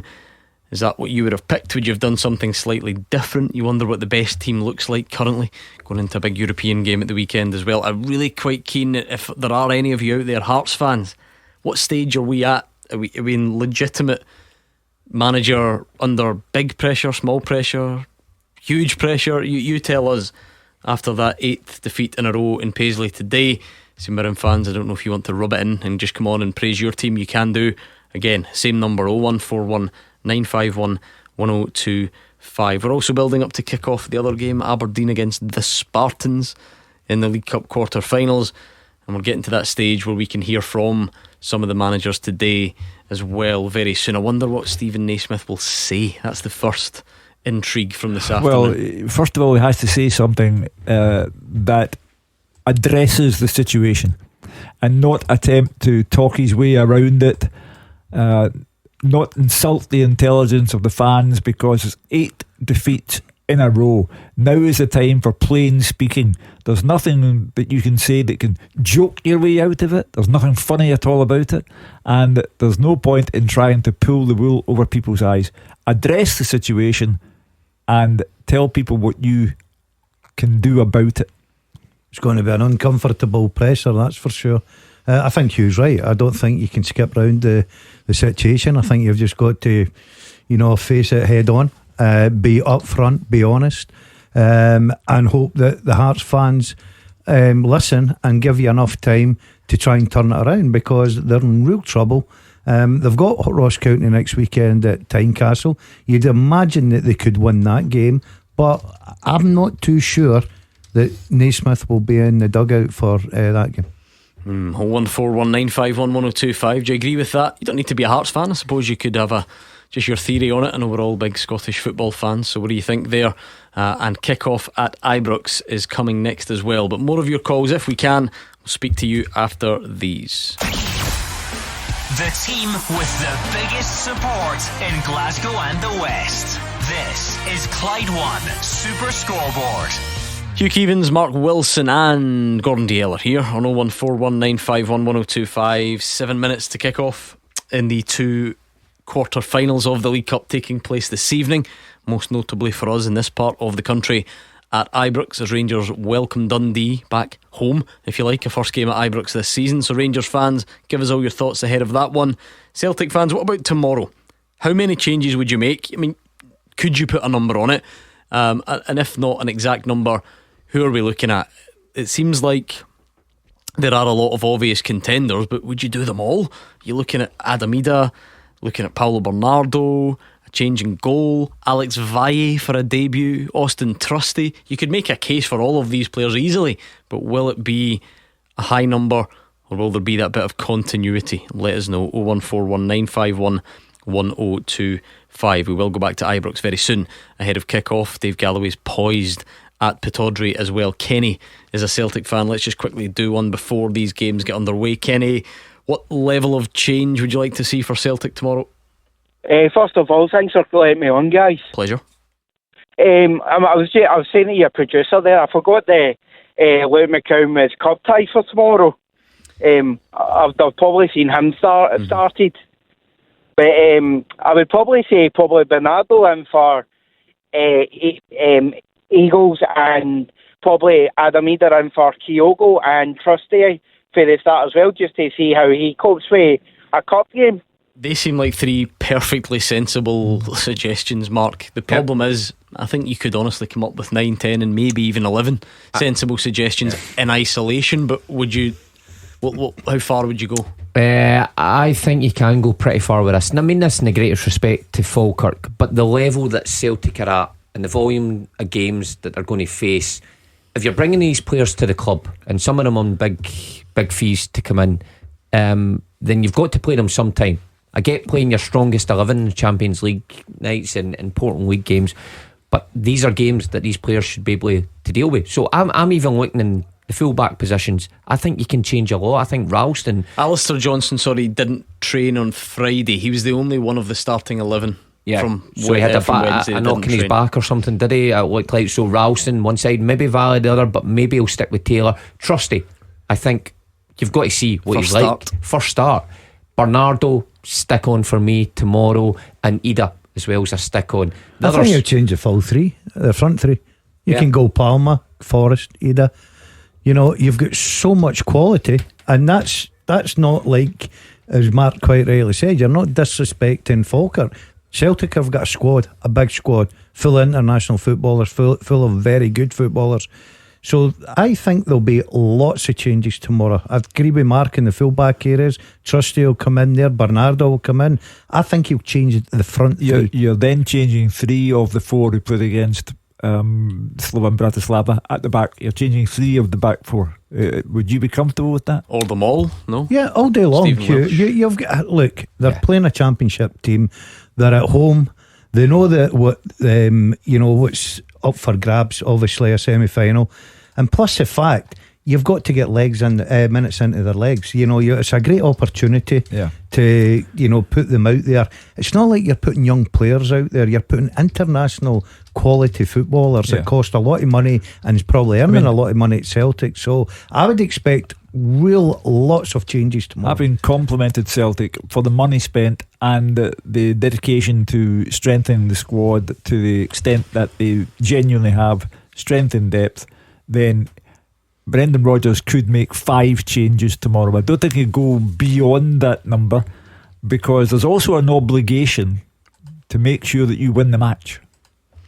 Thank you to Kenny for putting his suggestions over. Sorry to cut it short, Kenny, but kick-off is fast approaching. Blame these kick-off times. Let's go back Very quickly, first of all, for Dave Galloway, just a quick reminder of the teams, Dave. Yeah, Aberdeen start Dimitar Mitov in goals. A back four of Nicky Devlin, Slobodan Rubezic, Gavin Malloy and Jack McKenzie. Sitting midfielders Ante Palaversa and Sivert Heltman Nielsen. Further forward Leighton Clarkson, Papi Gay and Jamie McGrath, with Kevin Nisbet leading the attack. Spartans, Blair Carswell in goals. Across the back, Paul Watson, Ayrton Sonker, Kevin Waugh and Callum Booth. The sitters, James Cragen and Lewis Hunter. Then it's Bradley White, Cammy Russell and Jamie Dishington behind the main man. Up top, Blair Henderson.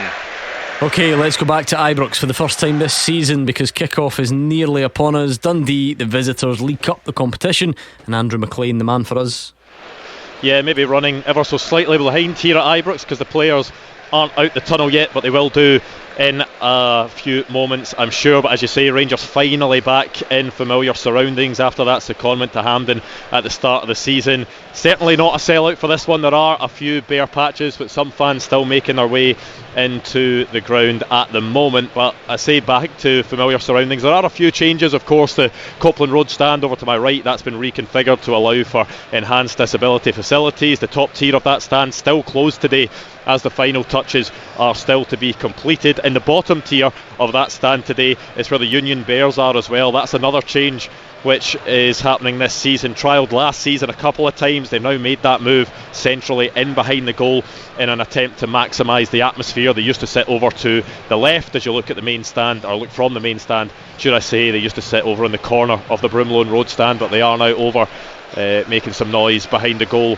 to my right. But they also need to try and maximise what they're capable of doing on the pitch as well. They've had that stuttering start to the campaign, of course, on the opening day against Hearts. That didn't go to plan. There was that big defeat to Celtic in there as well, not being able to negotiate the Champions League qualifiers either. That means there's a big financial hit to the club as well. There's been some issues off field to the CEO, left to go to Dubai. There then was, of course, John Bennett, the chairman, has had to step down because of ill health, and Sean Gilligan is in there at the moment as the acting chairman. So there have been issues for Rangers this season, but they'll be hoping that this return to Ibrox today can really get them kicking off on the right note, and they can try and boost their season from what's not been the best start. And today, of course, a chance to get themselves to a Hampden semi-final with a victory, whether that is over 90 minutes, 120 minutes, penalties as well. But Dundee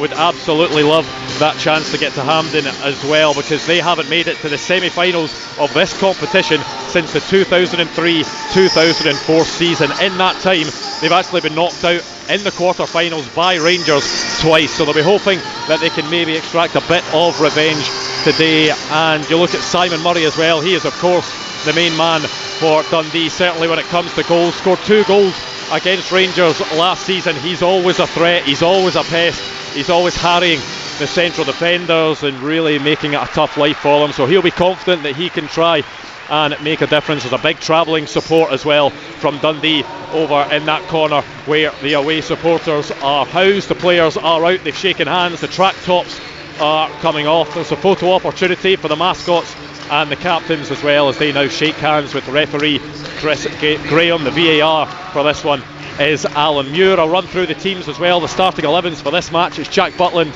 in goal for Rangers. The back four, James Tavernier, John Souttar, Robin Proper and Jeff Day. The 2 holding midfielders, Connor Barron and Dujon Sterling. It's then Václav Černý, Tom Lawrence and Nedim Barami in behind Cyril Dessers.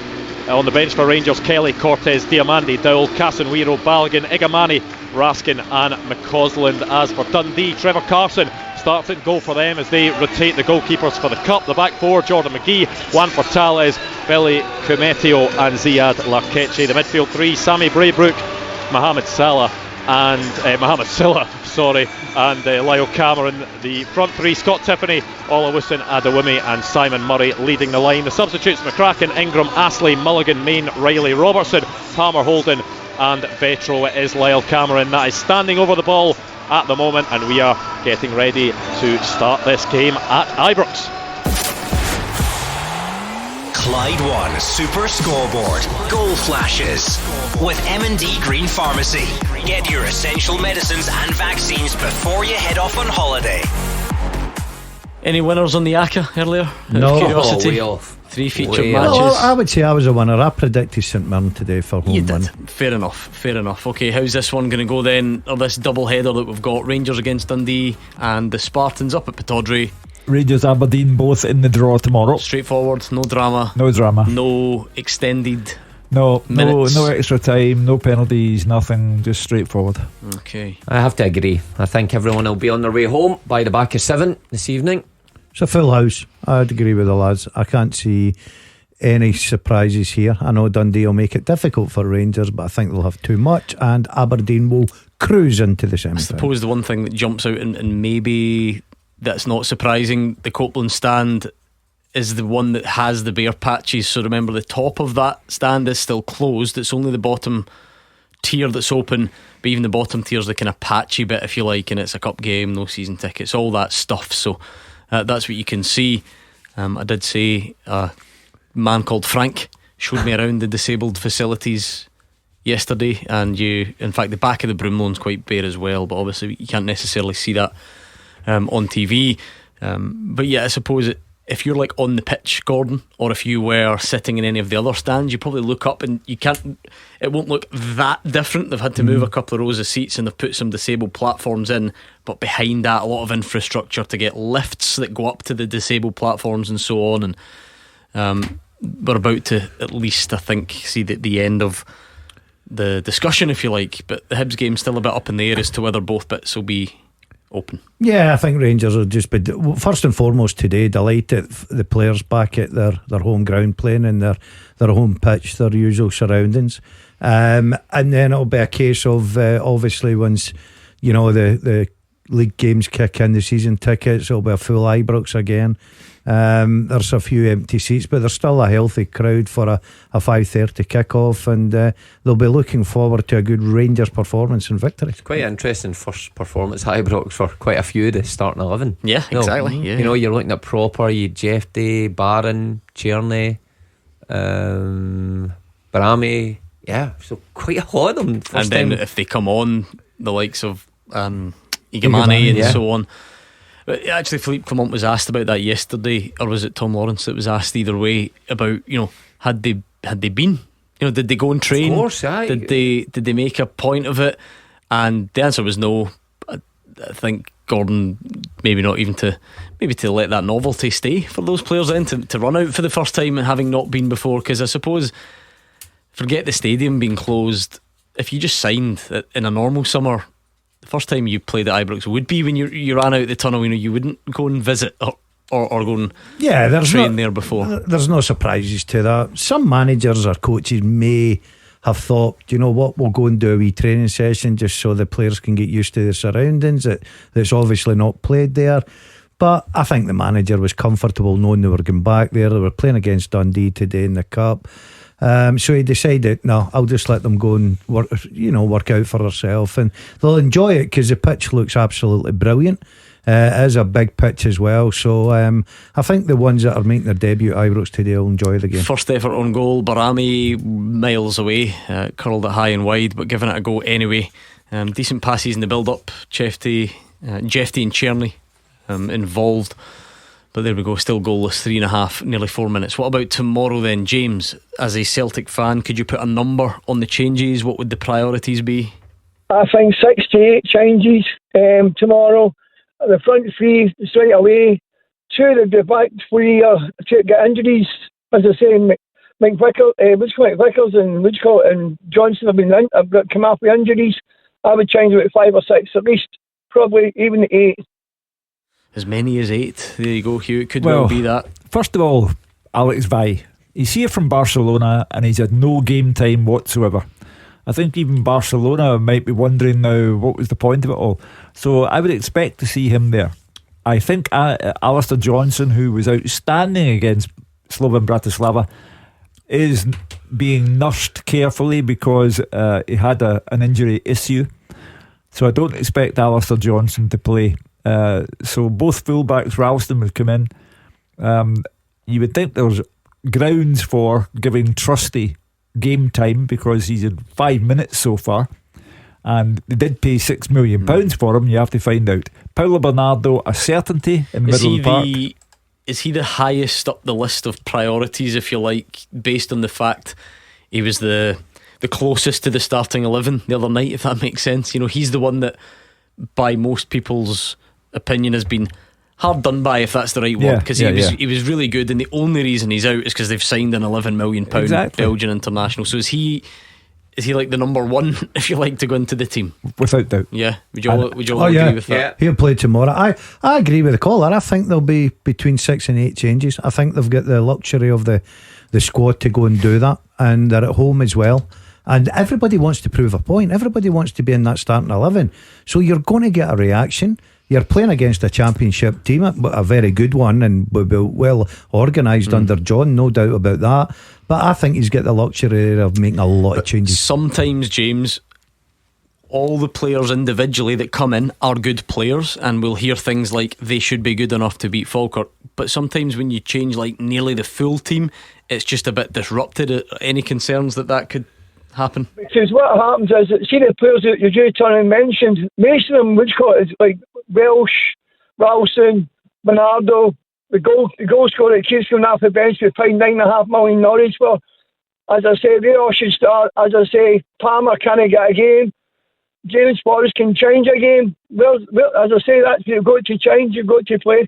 Yeah, I don't think it's too controversial when you think about it, Mark.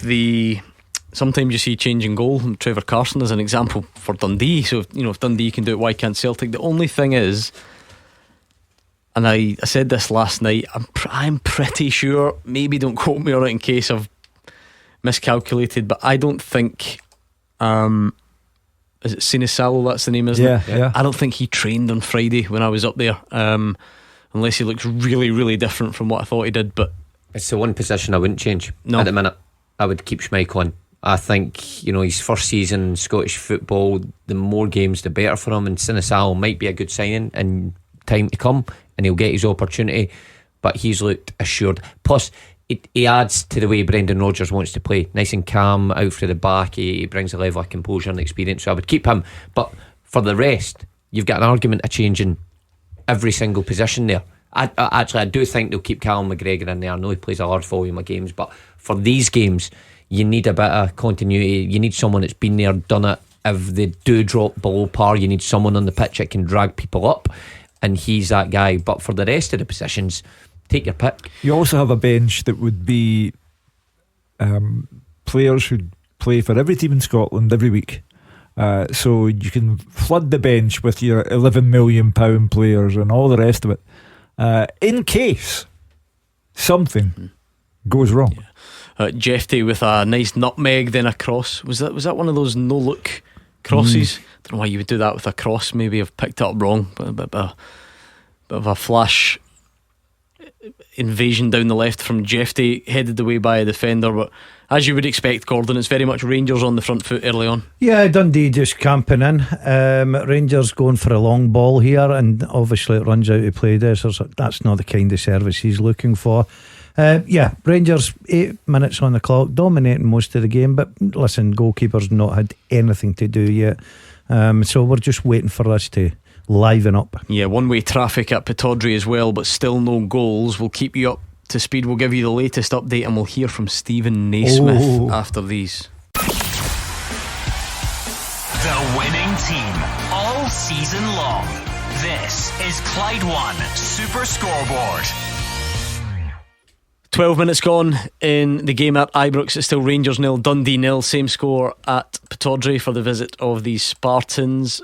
Anything doing, Gordon DL? Any updates that you feel you need to bring us? No, not really. Rangers just find their way into the game. They've got all the very possession. Quickly, in the other game, Flashes with M&D Green Pharmacy.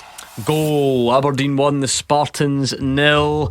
And this is becoming a bit predictable. Pap Guille, he's the top scorer in the Premiership on 5 league goals, and he's now added 1 in the League Cup as well. Absolutely flying. A man who was sent away from Pittodrie last season, couldn't get near the team. He is flying. Thumped a loose ball in from a few yards. Motherwell fans know all about that from his double last week, and Aberdeen lead. Sorry, Gordon, back to Ibrox. Yeah, as I say, Rangers commanding the possession. You know, Dundee just dropping off deep, letting them have the ball in front of them. There's no much a pace to the game, but Rangers will just need to be patient and try and just keep passing the ball about, move Dundee players round the pitch and try and create a couple of chances. So far, Dundee goalkeeper have nothing to do whatsoever. And neither has Jack Butland. I'm not sure he's touched it yet. I've not seen Jack Butland yet because the camera's just staying in the Dundee half view. As I say, Dundee have went there just to frustrate, and obviously there you go. Was it Suter gives the ball away cheaply, and to be fair to Dundee, they give them back very cheaply. They are not interested in going forward. Dundee, even when they win the ball back, no runners or anything, they're just giving it back to Rangers. If you keep doing that, you will get punished. But from a Rangers point of view, maybe Tierney looking the brightest spark, looking to come in that left foot. Jefty down the left side as well. Jefty looks an attacking threat, doesn't he? He's clearly going to have raw elements, and maybe going back the way is a bit of an issue at times, but looks quite lively every time he goes up that left flank, doesn't he? Just put a nice ball into the box there, well cleared. That man Simon Murray, he does some work, but he's given away cheaply. Tavernier, who's going to maybe unleash a shot here. Yeah, he just squares one across. It's going to be a corner, I think, to Rangers. No, goal kick actually, which on first viewing looked like an interesting goal. The first goal in this cup tie has got to be so important. I think if Rangers get it, especially the way Dundee are set up, they're looking just to keep themselves in this game. They've obviously came with a game plan. If Rangers get it, then I can see them going on and scoring a few. Likewise Aberdeen, I mean, 1 up now, first of 5 or 6 I would suspect. I mean that's a lot, but it's too much to ask really for the Spartans. They've already done brilliantly to get this far, but it would be amazing if they could somehow do something here. You wouldn't have thought so. Let's hear from Stephen Naismith then. Beaten again, Hearts fans calling for him to go. Here's what he had to say. There's not much you can say that's going to appease MD's frustrations and anger. We started the season, we've not won a game, so it's bitterly disappointing. I'm realistic to understand that the more games that pass that we don't win, the pressure builds for sure. I think in terms of my job, I love it. I think it's a brilliant club. I think there's so much potential. It's a really tough moment. I'm well aware of it. I understand the pressures and the consequences that come with that, but I still have full belief, if I'm honest. Well, he didn't soft soap it. He admits that it's a tough moment, the pressure builds, but he still thinks he is capable of doing it. Unfortunately, when you're a manager in that position, the position being you've lost 8 games on the bounce, it's not your decision to take. You might think you're up to it. It's up to other people to decide whether they believe you or not. So the next 48 hours will be important for Stephen Naismith, because if they're going to do anything, they'll do it within 48 hours. If you go any longer than that, he'll be the manager when Ross County go to Tynecastle next Saturday. There is a bit of what do you say about it all. I mean, for some Hearts fans, they want him to come in here and say, that's me, I'll see you later. That's not really going to happen. Did he handle that in about the only way he could do? I liked the way he went about it. You know, I don't think he could have come out with any silly excuses. The fans would have seen right through that, Gordon. He knows he's in a real pressure situation just now. He'll be actually sitting in that bus thinking, I wonder if I am going to be the manager of Hearts next week. Obviously, you get plenty of confidence in his ability to turn it round, but as Hugh quite rightly says, it's not his decision to make. I'll be surprised if he's in the dugout next week. Yeah, it's a tough moment for him, no doubt. I think he handled that well. I agree with the guys. He understands the pressure is seriously mounting on his shoulders. I'm with the guys because goal. As a goal goes in. Yes, we've got one of these at Ibrox.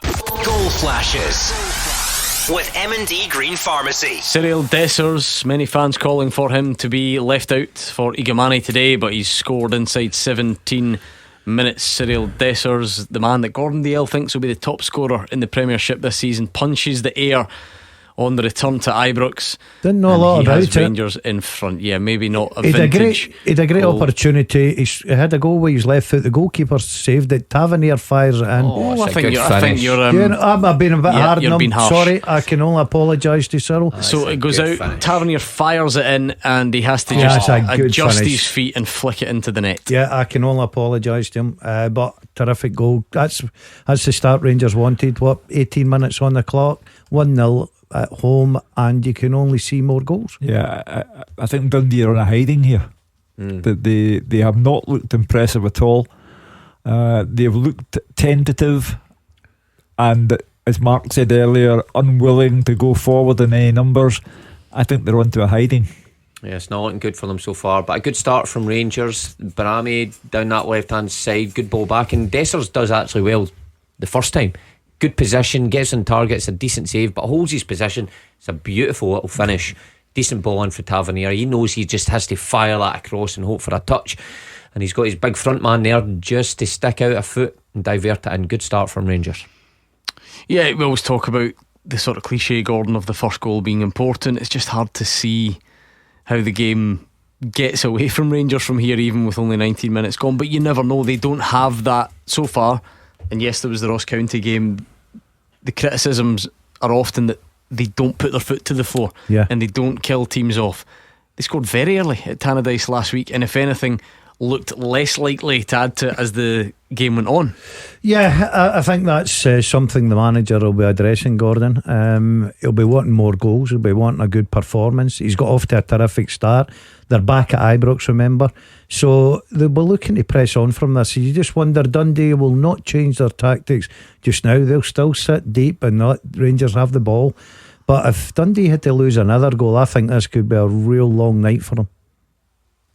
Good play again. They're certainly exploiting the left hand side. Yeah, good play. Dundee really struggling down there right. Jeff Day, Barami all involved. That time it was Jeff Day, a good ball into the box, and you just wonder, I get teams going there and with a game plan are sitting in, but Dundee aren't even getting close to any Rangers player when it comes in to their half. Big gaps everywhere. Rangers are moving it quickly, right enough, but you need to get closer. Dundee are being absolutely overrun. And to be fair to Clement and all concerned, Rangers have come out with a very positive attitude, as you would expect. The first game of the season to be played at Ibrox, but they look good on it. They're positive, they look good on it, and Dundee have no response to give at all. They'll certainly need to do something down this left hand side, because Rangers are getting a lot of joy. And Dundee are struggling at this moment in time. They can't go up the pitch. They need someone like Simon Murray to take them up the pitch or take a little bit of pressure off, because it's just Rangers wave of attack now. Yeah, it's going to be a long night for Dundee if this stays up, but as we've said before, Rangers don't always kill teams off, and maybe the longer that goes on, they can get some sort of belief. But Philippe Clement will be happy with what he has seen so far. Final thoughts before we go anywhere on tomorrow then, Mark, for Celtic, the visit of Falkirk? Well, you guess there's going to be major rotation there from Brendan Rodgers, but that's a luxury he's afforded himself. If they keep that intensity up, that's the difference. When you've got players coming in and they buy into your training methods and they understand the intensity you want as a coach, then it's very difficult to slip below that. I think they'll get the job done. No disrespect to Falkirk, they've been great, but I think they'll get the job done convincingly tomorrow. Celtic have the squad that is entitled to think a treble is a possibility. They must utilise that squad properly tomorrow and understand that anything going wrong against Falkirk would be utterly unacceptable. I do feel a bit for Falkirk, because if you're going to get drawn against lower league opposition, we said this through the week, you could not be in a better place than Falkirk. Invincible in League One, up to the Championship, and you've picked up where you left off and are doing the same thing again. They will feel that everyone's overlooking them in the build up to this, I'm sure. Possibly because of the Slovan Bratislava game, which, as you said earlier on, Gordon, represented a point at which you thought to yourself, Celtic cannot start this season in any better a fashion.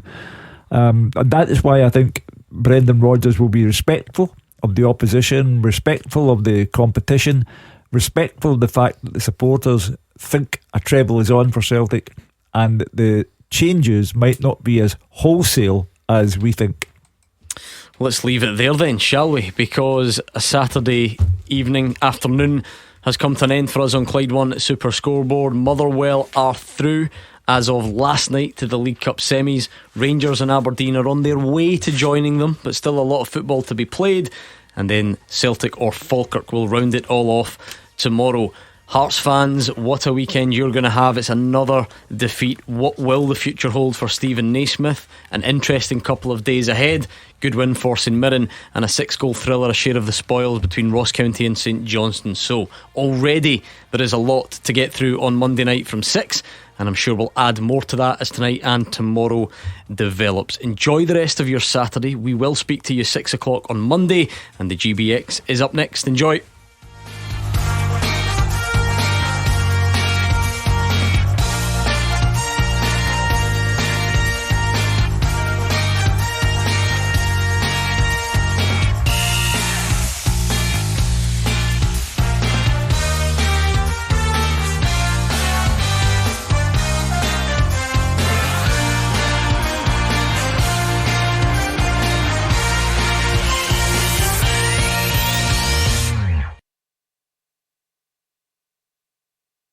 The Clyde One Super Scoreboard Podcast. With Lucas Volvo. The full electric range is now available on Motability.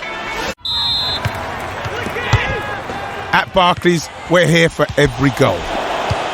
We're here for the Premier League and the Barclays Women's Super League. We're here for the football chants and for giving more girls a chance. We're here for the grassroots and all the muddy boots. From schools to stadiums, we're here for it all. Barclays, here for every goal.